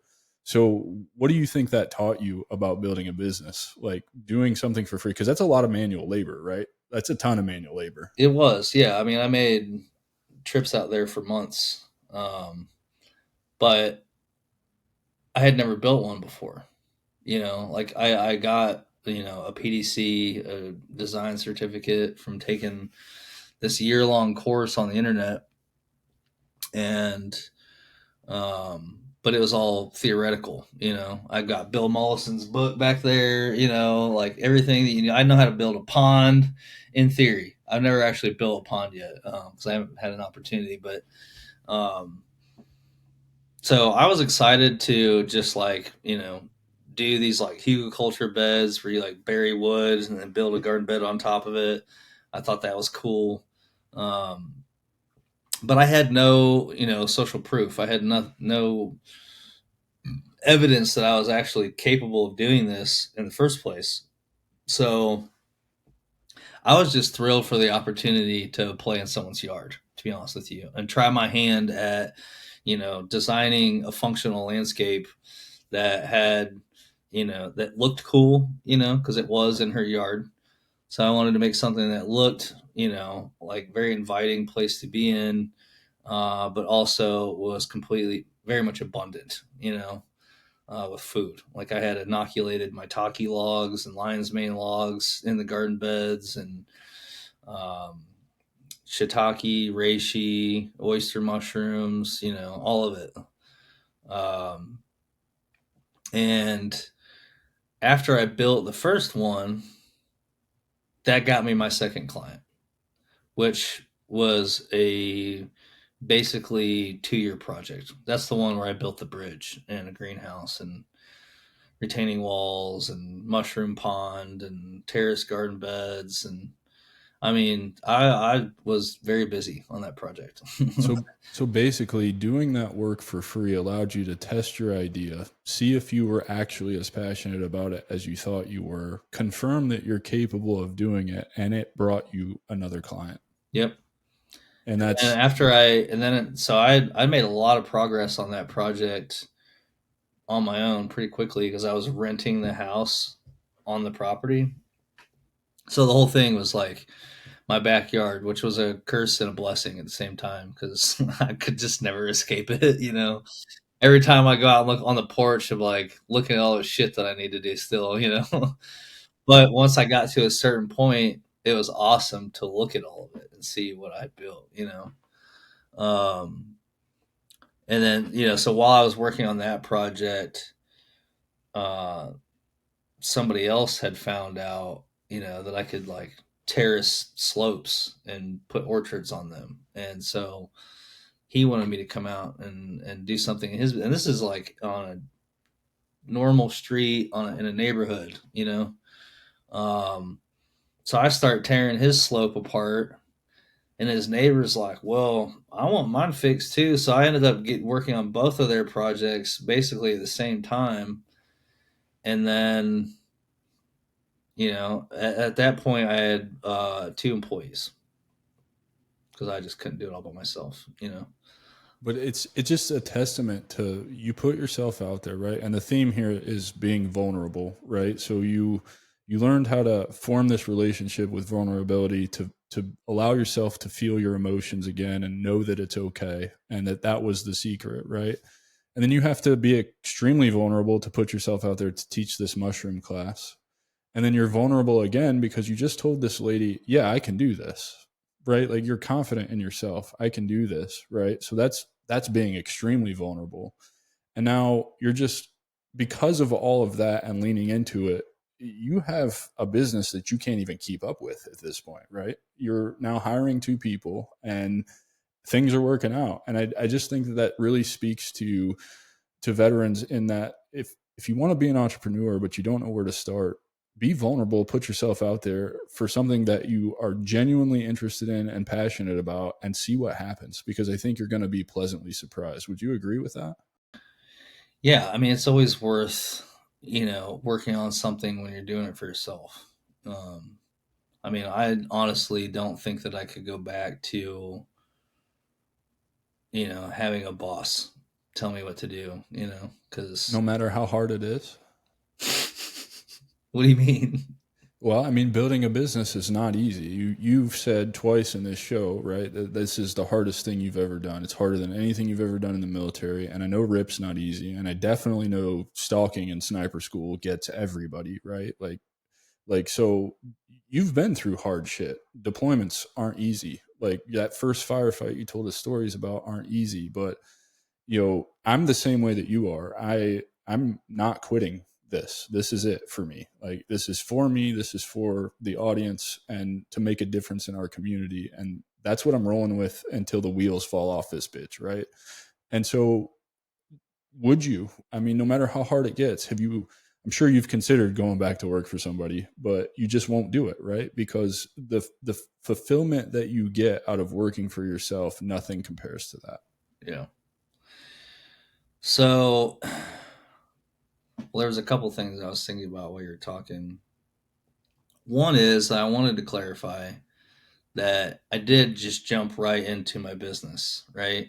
Which, my CPA told me that, was a very complicated business to run, and I felt so like seen and understood in that moment. Like, because I was, for the first 2 years that I was in business, I had no fucking clue if I was making money. You just didn't know. There was projects that I were like, $20,000 training exercises, basically, because I had rented pieces of equipment. I had two pieces of equipment on a property, and then it rains for 10 days straight, and I got this slope opened up, and there's just mud everywhere, and I'm paying $600 a day for these pieces of equipment to sit in a place where I can't even move them.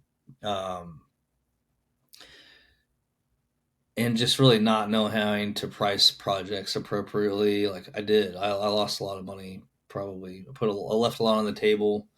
Um, Do but you I think do you eventually did think those figure it out. experiences were I necessary? eventually became a professional and knew how to professionally, estimate projects, and make a profit. And But those experiences were necessary for you to learn those lessons because you don't learn those lessons any other way, right?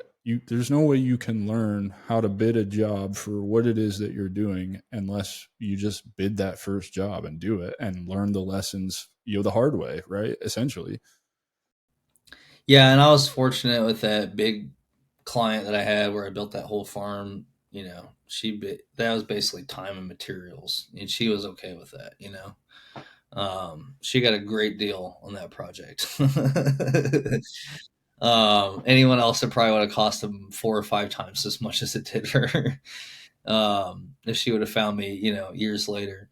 But the other thing about business that was even more challenging was going through these lulls of business where at one point I had, I think, 10 employees, and I hadn't sold a project in a couple weeks. And, money's run. I just paid rent on the building that I'm leasing, all the bills. Like it's just an insane amount of money, just flowing. As soon as I get it, I give it away. Like I rarely paid myself. 3 years into it. And, when it's Wednesday and you don't have enough money to make payroll, that week, and you just like get fucking defeated and destroyed by that, or figure it out. And every single fucking time, even though I didn't know how I was going to, I would figure it out. And it's like that's the kind of shit that's like really scary and hard, about running a business, especially when you get employees. But the thing is like you can't be afraid to fail, you know, um, because you're going to, and that's part of it. Like you're gonna fuck up. You're gonna fuck up for like 10 years, and then maybe you kind of know something, you know. And that's just like you have to make those mistakes, and you have to realize that that's part of the process, and not let your external successes and failures dictate how you feel about yourself, right? Because that's easy to do too. It's like, oh, my business is fucking struggling. I suck. That's not it's not true. Or if it is true, because we all can be honest with ourselves, like I'll be honest with you, there was certain periods of time where I wasn't taking as good care of myself. I got complacent and, staying out too late, like going to the bar or something with friends, um, and completely drop the ball on something or forget about this bill I had to pay or whatever. Things weren't running smoothly and it was my own fucking fault. So I had to be able to self correct. I'm glad that you touched on that because it's so important if you want to build a business, the being honest with yourself. You have to look in the mirror and you have to settle whatever beefs you have with yourself first before you can go and start, building an empire or whatever. Like that's just really what I've discovered is nothing happens without doing work on yourself first. Yeah, I mean, even if you're that's a good point because even if your business is successful and you're making more money than you ever have before in your life, but you're still a shit show, that money is basically gasoline for you to be even more of a shit show, you know? So I think it's super important, entrepreneur or not, but especially if you want to grow a successful business and scale it, if that's what you want, um, that you really do have to start with yourself. I know that from lessons learned. Like I don't go out to bars anymore. Like I have absolutely no interest in that. I have all of the interest in building a business that can actually create real impact in people's lives.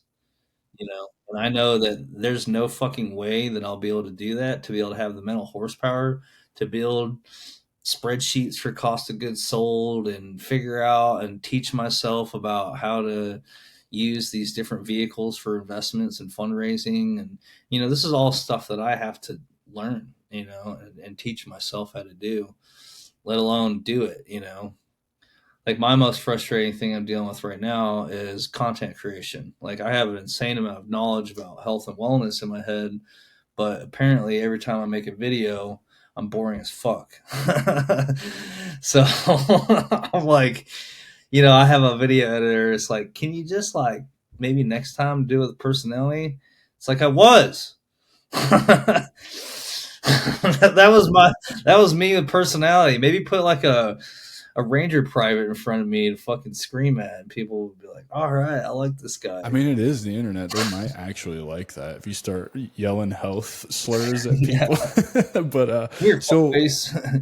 so at what point did you branch off and start Extreme Resilience? Are you still running the other, and are they running in tandem, or was it like kind of you had to let this one go because you didn't have it all figured out and it just what was it, or speak to that. Yeah, so about 2.5 years ago, I guess, I met my now wife, and I was still running my business, and she lived in North Carolina, which is about an hour from me. So, and she has this goal of becoming a hospital CEO. And I'm like, wow, that's so cool. That's a hell of a goal, man. Yeah, I know. I'm Congratulations. like, you're a badass. Like, cause she was a nurse, and, um, and she was talking about moving from North Carolina to Tennessee to be with me. And like, she was a director of a unit at the hospital, and she could, at best do a lateral transfer, but maybe take a pay cut because she'd be starting in a new hospital system. I'm like, that doesn't make any sense. She was in college working on her master's or MBA in executive healthcare leadership, and so I don't know. I decided it didn't make sense for her to move to Tennessee, so I shut my business down, and I wanted to support her. I felt like nobody really had made her a priority like that in her life up until that point. And that meant more to me than trying to keep my stressful business going. Good for I you, was like, bro. I'll figure something else out, you know? That speaks a lot about your character, man. Willing to sacrifice something for you to better a relationship in your life that means something to you, and put faith, and help her achieve her dreams and goals. And it's almost like you took it on the chin, and it wasn't even really a thought because you just moved right into the next thing, right? Yeah. And she now is assistant chief nursing officer of the hospital. So So for the audience, how close is that to her goal of being a CEO? I don't know anything about it's, how hospitals it's run. so she's the C-suite. There's Okay. the, COO, chief operating officer, chief financial officer, And she's chief there. She's made executive it. officer, and chief nursing officer. So That's awesome. That's yeah, so awesome, man. her next position would be, after being CNO for a while, would be CEO. But she's Bam. qualified now. Yeah, I know. She's pretty Bam. badass. And I'm so really you moved proud to of her. North Carolina. Do You what? you moved to North Carolina. You shut your business down, and then is that when you birthed extreme resilience? Not quite. So, um, I wanted to be working immediately. So I'd found this outdoor living construction company that builds like really nice hardscapes and stuff. And my biggest frustration when I was running my business was finding somebody that could estimate projects and manage projects, because I couldn't find anyone that could do both, either or, and both well, you know? So I was like, man, I would make an excellent estimator, project manager for somebody, you know? You got the experience, right? Yeah. Yeah, I've been doing it for myself. So I found a company in the town where my wife was working, and we had got married and we bought this house. And um, they were, I went and interviewed for the job. They were like super excited, to have somebody that's like competent, to do that job. And so I did that for about 6 months. Sold about $900,000 worth of work in those 6 months. And then my wife got an opportunity to go through the assistant chief nursing officer program. So we moved to Nevada and lived in an apartment for a year while she shadowed a chief nursing officer out there. Um, and then so while I was out there, it was right before we moved out there. My business partner and I, we actually met uh, with our previous companies at a business incubator in Kansas City. It was called The Blocks. It was like filmed as a TV show slash entrepreneur game show competition. And so we met there and stayed in contact. He's a great dude. And so it was around that time when we started having this conversation, because we both like, you know, had our own experiences with mental health stuff. It's something that we were passionate about. And so we started having a conversation about what we would do. Like he started talking about supplements, and I'm like, man, that's a tough one to start with. Oh yeah, Like, that's rough. I mean, we wrote down some pretty great supplement formulas that were amazing. Like if I would prefer to buy those things that I had made a list of, than anything else. I looked into starting a nootropics company, and you're right. It's incredibly hard to break into, and it's Well, just so like, what we realized is like, well, if we want to sell a product, we've got to build a community around what it is that we are talking about, what we believe in, build a company around the brand. So we started, like, let's table that. Maybe we'll come back to supplements at some point in the future. I wasn't really trying to start a supplement company per se. Um, But uh, so then we kind of started playing around with, well, what is this going to look like? And over the next several months, um, talked about a couple different things. We're working on a book um, called Choosing Resilience. And, we wanted to make some money. I'm just sitting in this apartment in Nevada. And we're like, how about a high ticket offer? And so I was like, yeah, let's do it. And so I spent the next 7, 8 months building what I would consider the most comprehensive personal development program on the internet. It's very holistic. It's mental, physical, spiritual, environmental wellness. In there, I teach people about all the things that we've talked about. The fasting. I'm also a chef, so that's kind of, to me, from working with lots of people in their health, because I did health coaching for a little bit, but uh,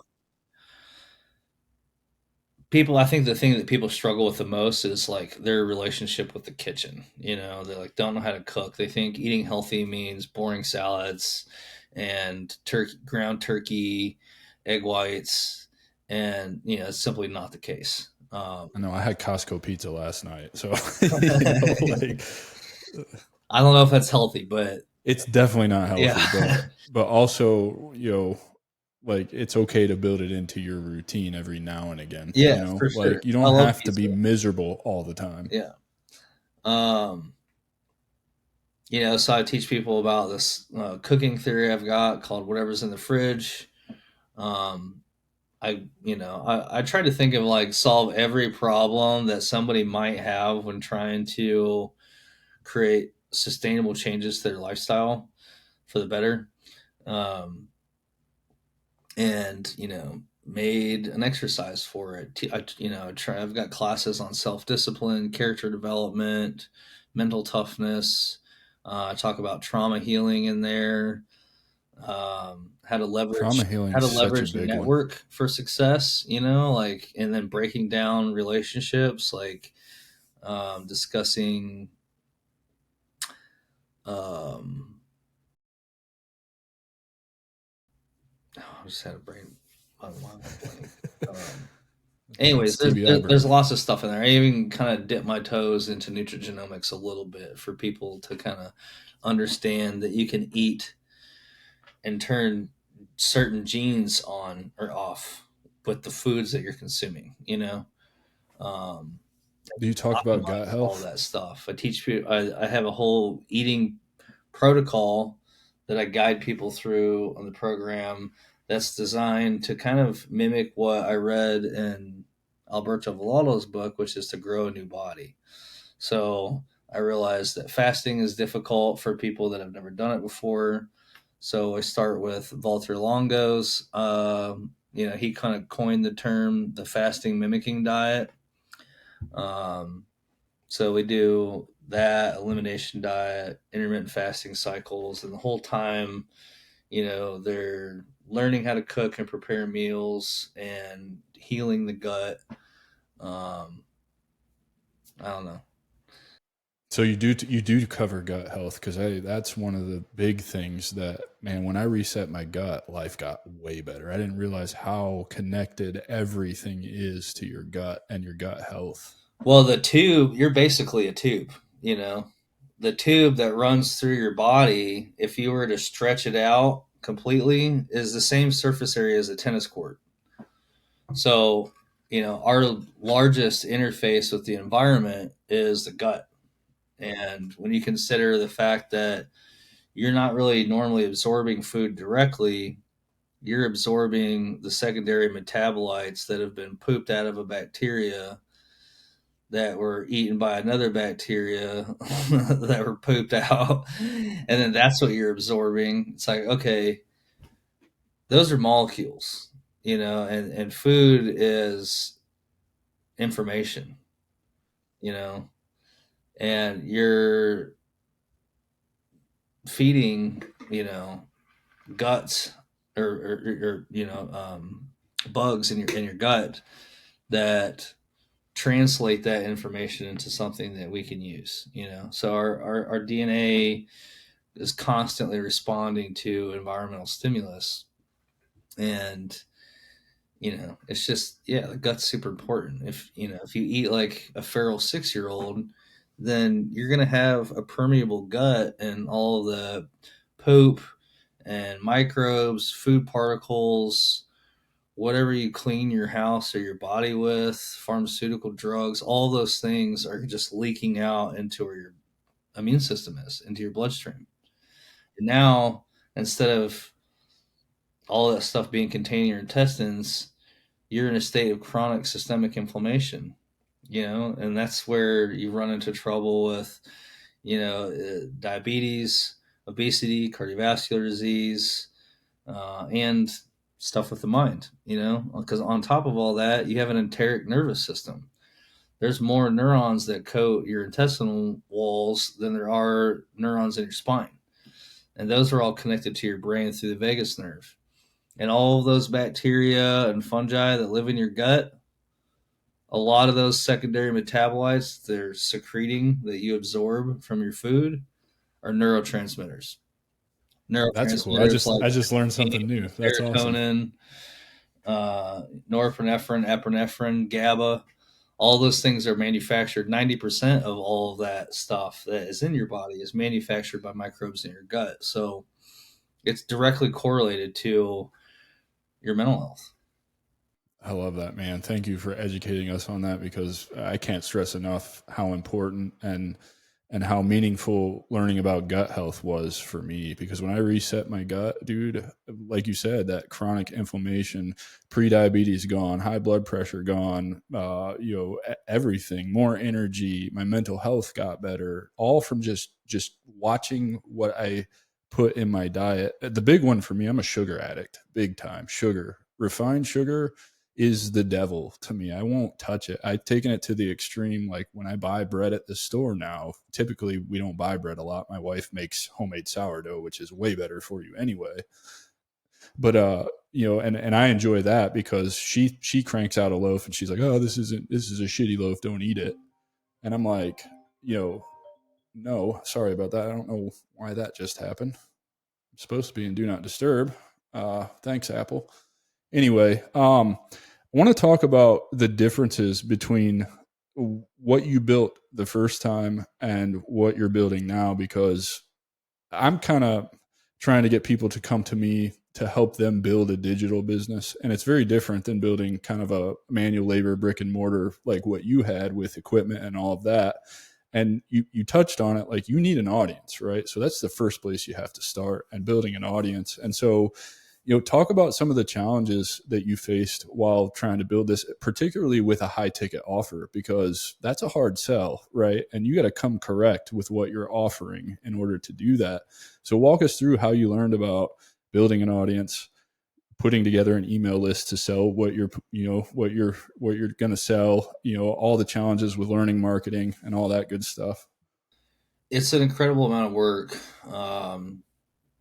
At the end of the day, you want to build something that people want, you know, because you could spend a year working in your basement on something that literally fucking nobody wants. And I'll tell you, selling a personal development program is not easy, because even though I know that most people would benefit from going through this program, and all the problems that they have that they're dealing with currently would, if they actually put effort into doing all the things in the program, would correct themselves, right? But behavior change is really difficult to get people to do. Like most of the time, no one's going to do anything different until they're in a crisis or their life depends on it, right? The fight or flight kicks in. So, when it comes to building businesses online, um, probably the most useful resource to start studying is everything that Alex Hormozy puts out. I love it, man. I have, I have $100 million offers. Let me guess, both of them. Yeah, it is. Yeah. Yeah. His Alex Ramosi is awesome. I love the way that he talks about stuff. He's so like to the point, objective about things. But he's right. Like you have to just create something so valuable that people feel stupid saying no, right? And the way that you do that is kind of like what you were talking about earlier. You give as much shit away as you can for free, you know, by and the way that you do the things that you're creating that you're giving away for free is you're solving all the micro problems in between all the problems that your product or service solves, right? So you have to foresee that, like, oh, somebody might go to the grocery store and get lost because they just watched one of my classes and now they're like, fuck, I can't buy anything. Let me make them a healthy food grocery shopping list that they can take with them and print off, so they don't even have to fucking think about it. They can just buy shit that's on this list, and then they can follow my whatever's in the fridge cooking theory and be, doing great and not ever need a recipe again. So um so it's doing stuff like that. And then I think that, but the one of the biggest challenges really is building your audience. um Creating content is a whole, another beast in and of itself. um but So let's talk about I that a think little bit that real the quick. the like content creation world slash advertising world on social media is going through this course of self correction, where instead of, having to use these hook line sinkers, like, oh, this may be controversial, but like, yeah, maybe that stuff still works on TikTok. um, but increasingly, because there's so much shit, right? You can just pick up your phone and just scroll and kill like however many hours you want to and not see the same Hours, thing, hours, hours and hours. hours and Yeah. hours, right? So you have to make something that people want to watch, and people want, like and you're never going to be for everyone, right? So radically niching is also super important. You have to know who the fuck you're trying to talk to, right? And the more clarity that you can get on who it is that cares about your stuff, the easier it is to create content for them, right? Because you're like, oh, they'll like this, because I know exactly who I'm talking to. And then you just do that. You just say, what your video is about. Hey, I'm talking about this. This is what's going to be covered in here.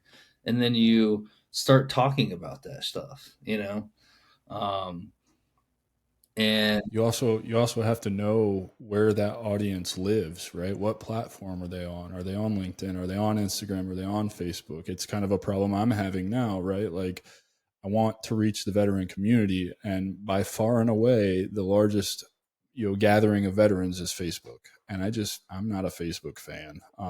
It but that's business, right? Like if I want to reach more people, my goal for this year, 39 today, right? We talked about that at the beginning. I put the post up this morning. The goal is to reach 1 million veterans in the next year before I turn 40. The only way I'm going to do that is knowing where they're at and how to talk to them and the unique value that I bring to them, right? And those are the magic pieces of the puzzle that you need. And I love that you're touching on that, because that's where you start if you want to build a digital business. yeah, I think another thing too is like a lot of times, well, depending on what kind of business you have. For me, and it sounds like maybe for you as well, your customer avatar is fucking you. Yes, absolutely, 1,000%. And it's funny because I have two of them, right? I have the one for guys who maybe only spent 4, 5, 6, 2, 3, whatever years in, and then the guys who made it kind of over the hump, right? So there's some key differences, right? I think a little bit more senior leaders have a little bit more vision of what they want when they get out, but versus the younger guys who didn't spend as much time in there, they're probably driving a car that's way too expensive with an interest rate that's way too high. They haven't learned some life lessons, but you're absolutely right, man. I'm speaking to who I was when I was younger, and I'm speaking to who I was when I got out as well. The other thing I think that's important to realize is that, like, what you just mentioned, the younger guys, they're probably broke, you Yes, know? absolutely. So I was broke when I got yeah, out. I so was was I. you know, And, so and a it's lot really of times easy. what happens is like the people that you want to help the most probably can't afford you.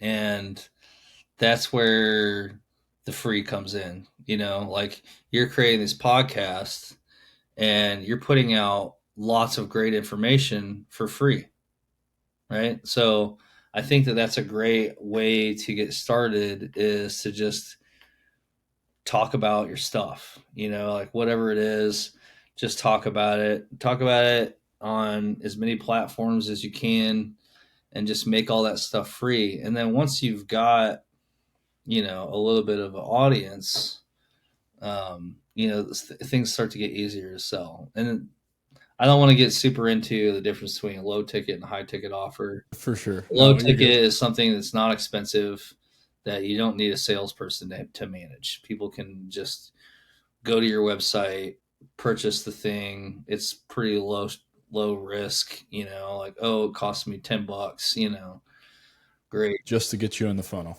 Yeah. Just to get you in the funnel. And depending on what you're doing and how active you are with those funnels and optimizing them and stuff, like, depends on how well they work. And then you've got paid ads, and I Do think you run paid ads? no. Me either. I Uh, don't even want to learn them. yeah, I mean, your best bet when you're getting started is to just generate as much content as you can on as many platforms as you can, and and then track how those pieces of content are performing. Like if you're making 4-hour videos and putting them on YouTube, but nobody's watched past minute 2 on any of them, then maybe make less 4-hour videos for now and focus on ones that are shorter. Like Or that. you could take my approach and just do it anyway until they Yeah. start getting Or you views, can do right? Like both. I it's mean, I think for me, I've done podcasts. I'll go back, find timestamps where there's some good sound bites, turn those into shorts, um, all that kind of stuff. It's So it's learning how to leverage what you're creating to turn it into digestible things that speak to your audience. And so I've chosen to go the long form route because this is what I enjoy doing. I truly enjoy this. I'm so grateful that people are lining up to come on the show to tell their story, to talk this stuff. And so I enjoy this. And from this, I'll get more content than I can use in a week before the new episode comes out. And so these are the things that you learn from just jumping in and taking action. I started just throwing shit at a wall, not knowing what this was going to be. And now I'm having a conversation, speaking a language that I didn't know, and very confident in my knowledge of this stuff as well, right? And I started this in November of last year. I had 92 followers on LinkedIn, never made a post, right? And here we are. This is what has shaped itself from this. And I think you're nailing that perfectly. Like that is the journey. Like just start trying to build an audience and see what happens. And I think you'll be pleasantly surprised with what happens, and what you learn from that, as long as you're collecting and implementing feedback, right? yeah, I mean, if your business is making Crocs for your Stanley Cup, like your content's going to look a lot different. You probably don't need long form content, but for what you're talking about, long form is perfect. Yeah. Yeah, definitely. Dude, we're getting to the end here. I wanna kind of wrap this up with a couple of key lessons you want the audience to take away from our conversation here today. Maybe just the values or whatever that you believe are going to propel you into the future with your business and your future businesses. So, um, thanks for asking that question, because I wanted to share what I'm currently working on right now, right? That's definitely another question I've got coming for you. Well, So they're kind of together, right? So, perfect, dude. Let's do it. I spent a lot of time building this personal development program, and I'm still working on building a community. It's a slow process to do it organically. I don't, really want to throw thousands of dollars for paid traffic, and but I really do want to help a lot. But I have like some big goals, to have as much of an impact as I can, not just on the veteran community, but on our species as a whole, really, because I think we're all kind of dealing with the same kind of shit, I agree with you Um, 1,000%. yeah, everybody's kind of struggling right now. Our world is fucking weird, It's the and same side of it's two sides of the same coin, right?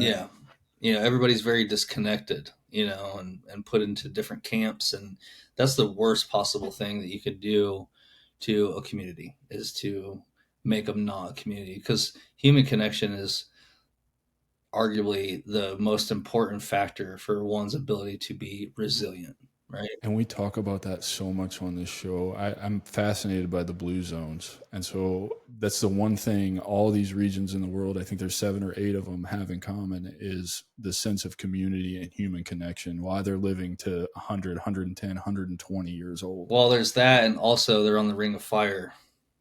All that is volcanic soil loaded with minerals, which is a great segue into what I'm working on right now. Yes. I love Which it when that is happens. I'm launching our first product, which is a functional tea beverage that has added fulvic acid and trace minerals.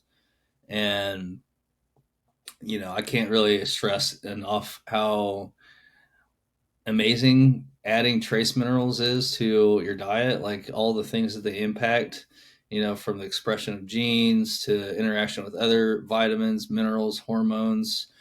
I mean, selenium even mixes with the other amino acids and makes its own amino acid called selenocysteine. And so they serve all these super important roles in our diet.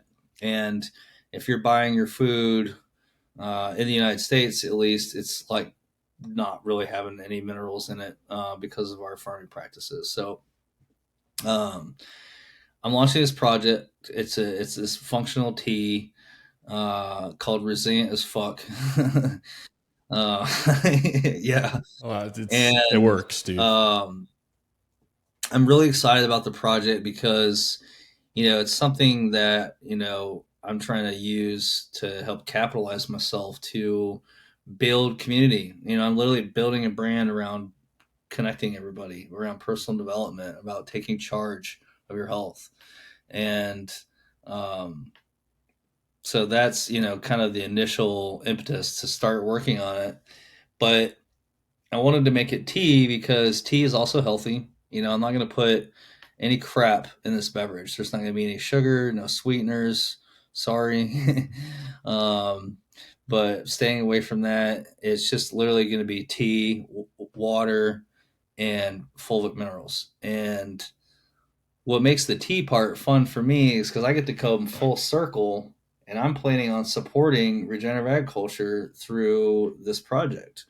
So, 5 cents at least, maybe it'll be more. I'm not sure about all the economics yet, but um, I'll be setting aside money from the sale of each container of this beverage to not only build my own regenerative agriculture tea farms, but to also fund regenerative agriculture projects for other people, because I don't want to do it all by myself.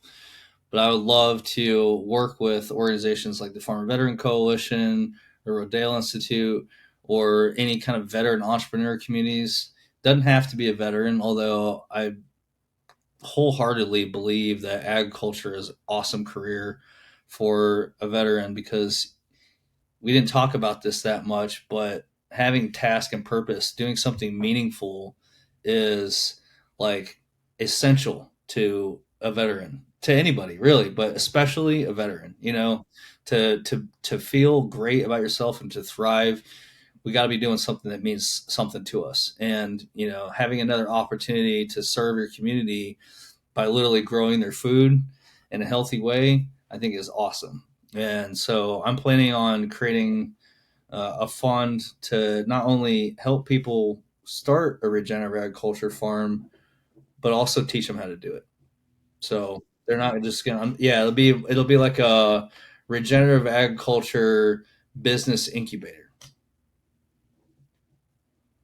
Amazing, Yeah. dude. That's awesome. You're right. We didn't touch on a lot. My whole philosophy behind the show is entrepreneurship is the path to purpose for veterans, and I think you just summed that up really nicely, because that's what's missing when we get out is the purpose, the mission, right? Something that you take pride in and feel good about. And no matter what my feelings are, now based on what we know about what we were doing for those decades that we were at war or whatever, I still had a sense of pride in serving something bigger than myself. And I think that's why we all end up serving in the military. We all claim it's for a number of reasons. I like to travel. I wanted the college money. But I really think if you really look down deep in the core, it's because you were called to serve. We are creatures of service. We're supposed to serve our communities and our families, and having that sense of purpose. And so you get that when you start your own business. You had 10 employees at one time and you had to figure it the fuck out because those 10 people are depending on you to eat. That's purpose, right? And as I bring on employees, as I grow, I'm feeling that pressure and feeling the purpose increase. You know what I mean? And so I'm glad you brought that up. And what advice would you have for veterans who are scared to take the leap into entrepreneurship, knowing what you know now? The only way you fail is if you quit. Man, it's that simple. It really is. Yeah. I mean, try to learn from your mistakes. But as long as you don't quit, you won't fail. That's it. Um, yeah, I mean that's literally the most important thing. When can we expect the tea? The tea. Yeah. So I'm in the formulation stage right now. So when you want to put a beverage on the market, you pretty much have to work with a formulation company that creates this commercial asset for you that you can take to a co-packer to manufacture your product for you until you have the capacity to do it on your own if you want. But there's hundreds of companies that just package beverages for other companies. So it's a whole process. Yeah, it's a process. So I've started the formulation. That'll take probably 4 to 6 months max, just on ingredient sourcing and figuring out the container. I'm really not willing to compromise on going to plastic. That's the easy thing to do because most of the co-packers are set up to do plastic. I want to put it in an aluminum bottle that's refillable, reusable. But in the United States, those are pretty new concept, believe it or What about glass? not. I don't. I No, could do glass. not Well, interested. it's just it could break easy. Yeah, that's Uh, fair. I just was curious. I don't know anything about packaging. I probably never oh, will. I'm And learning every day, if I buddy. do, I'm coming straight to you Just trying to for find sure. companies that manufacture bottles that could be used like that, or companies that can actually pack it, making sure that the beverage formula is like going to work in aluminum. Also, like there's all kinds of different. I think I also might be understanding. So is your tea actually going to be a liquid, or is it going to be tea bags that Oh people no, can it'll make be tea at it'll be a home? So liquid. it's actually Yeah. your I own think bottled eventually when I beverage. get to the point where I'm building my own tea farms, because that's another interesting thing. There's not very many tea farms in the United States. There's like one big one, and Yeah. a handful of others that are probably less than 15 acres. I've heard tea is a good niche to get in the digital business I space think if the you wanted to reason start a I think the blog or reason something there's like not that. very many is because the cost of labor was just so high. But I think all of those types of things can be optimized. But tea is an awesome plant. You can harvest from it for over 100 years. And you plant it one That's time. cool. Um, Dude, that's really cool. Man, just tell everybody how they can connect with you, how they can, you got an awesome hat there, like to support you, where can we find you? I'll tag you in all this when it goes live. I think your episode goes live sometime in June because I just knocking these things out left and right. But I want to make sure that we get people to see what you're doing and they can connect with you if anything's resonated with them. So just and any final thoughts, anything else you want to share with us and let people know where they can find you, man? And Sure. So I've got two websites. One of them is extremeresilience.net, net. There you can find links to the personal development program that I was talking about, which is actually hosted on School. I'm about to make it free, actually. We also have an app.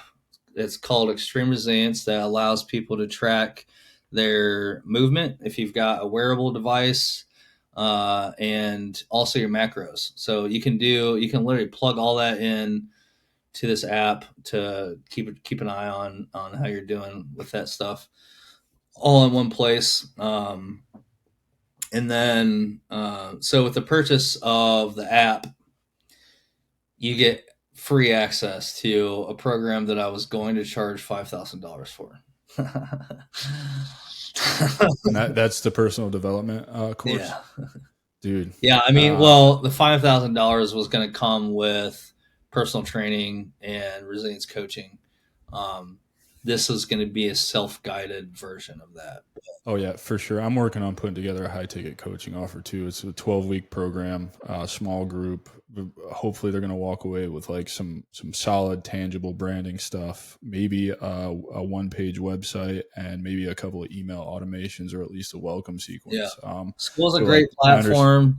I'm not just saying that because of Alex Hormozy. I was actually on it before he invested in their company, but it's a cool place. There's a lot of good stuff on a lot of free communities you can join to learn a lot of yeah. stuff about building any kind of business, particularly something in the online space for sure. So at extremeresilience.net, you'll find that. The Art of Resilience podcast, there's links for some episodes on there, and some blog articles I wrote.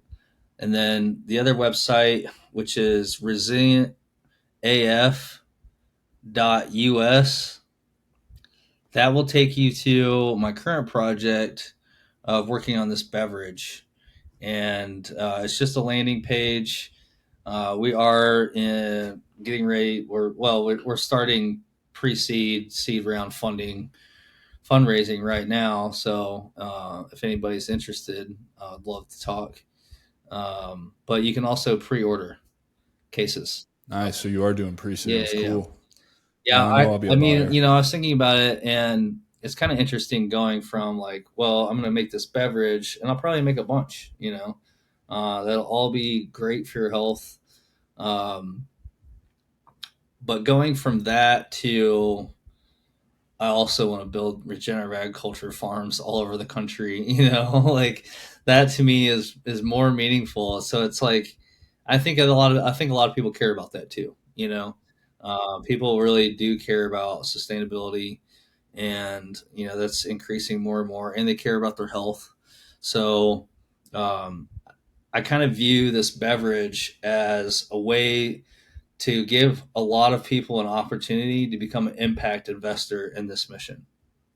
To I think that's awesome, man. I think that's a really smart play. You've identified something that you know there's a need for it clearly because you just said there's not a lot of teas. Most teas on the market aren't going to have beneficial nutrients and minerals and stuff that that we actually need that we can benefit from. So but that's not where your true passion lies or where the vision for extreme resilience lives. You want something bigger, but you realize that this can be a vessel to get you there, and I think that's super powerful, man. So leaning into one thing because you see that it gets you to where you actually want to be. I can't think of a better way to do that, right? Like you want regenerative tea farms that can live for literally hundreds of years. You just said you can harvest off the same tea plant for 100 years, and that's incredible. And what better way to do that than to introduce this awesome, I don't even like tea and I can't wait to try this. Like, to be completely honest with you, I'm a coffee guy.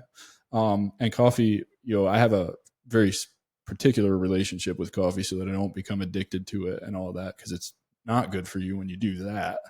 But, I do want to try the tea because being in tune with my body and what I put into my body, fixing my gut health, like that stuff really matters to me now. And I think, dude, I think that thing could go to the moon when you get it all figured out. I think it's a perfect pairing, really, because the things that are valuable, and I'm planning on using either green or white tea,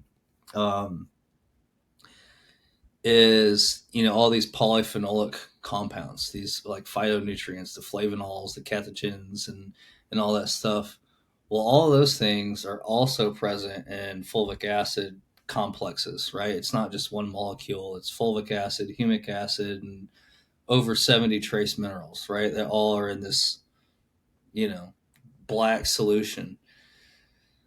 So those will all work in conjunction with the polyphenolics in the tea, which is like healthy fertilizer for your gut bacteria. It's like prebiotics. I mean, you can take fulvic acid and mix it at a very low dilution ratio, like 1 to 100,000, and spray on crops, and it'll increase the amount of bacteria and fungi in the soil exponentially. And it also does the same thing in your gut. There's actually lots of research papers that have shown that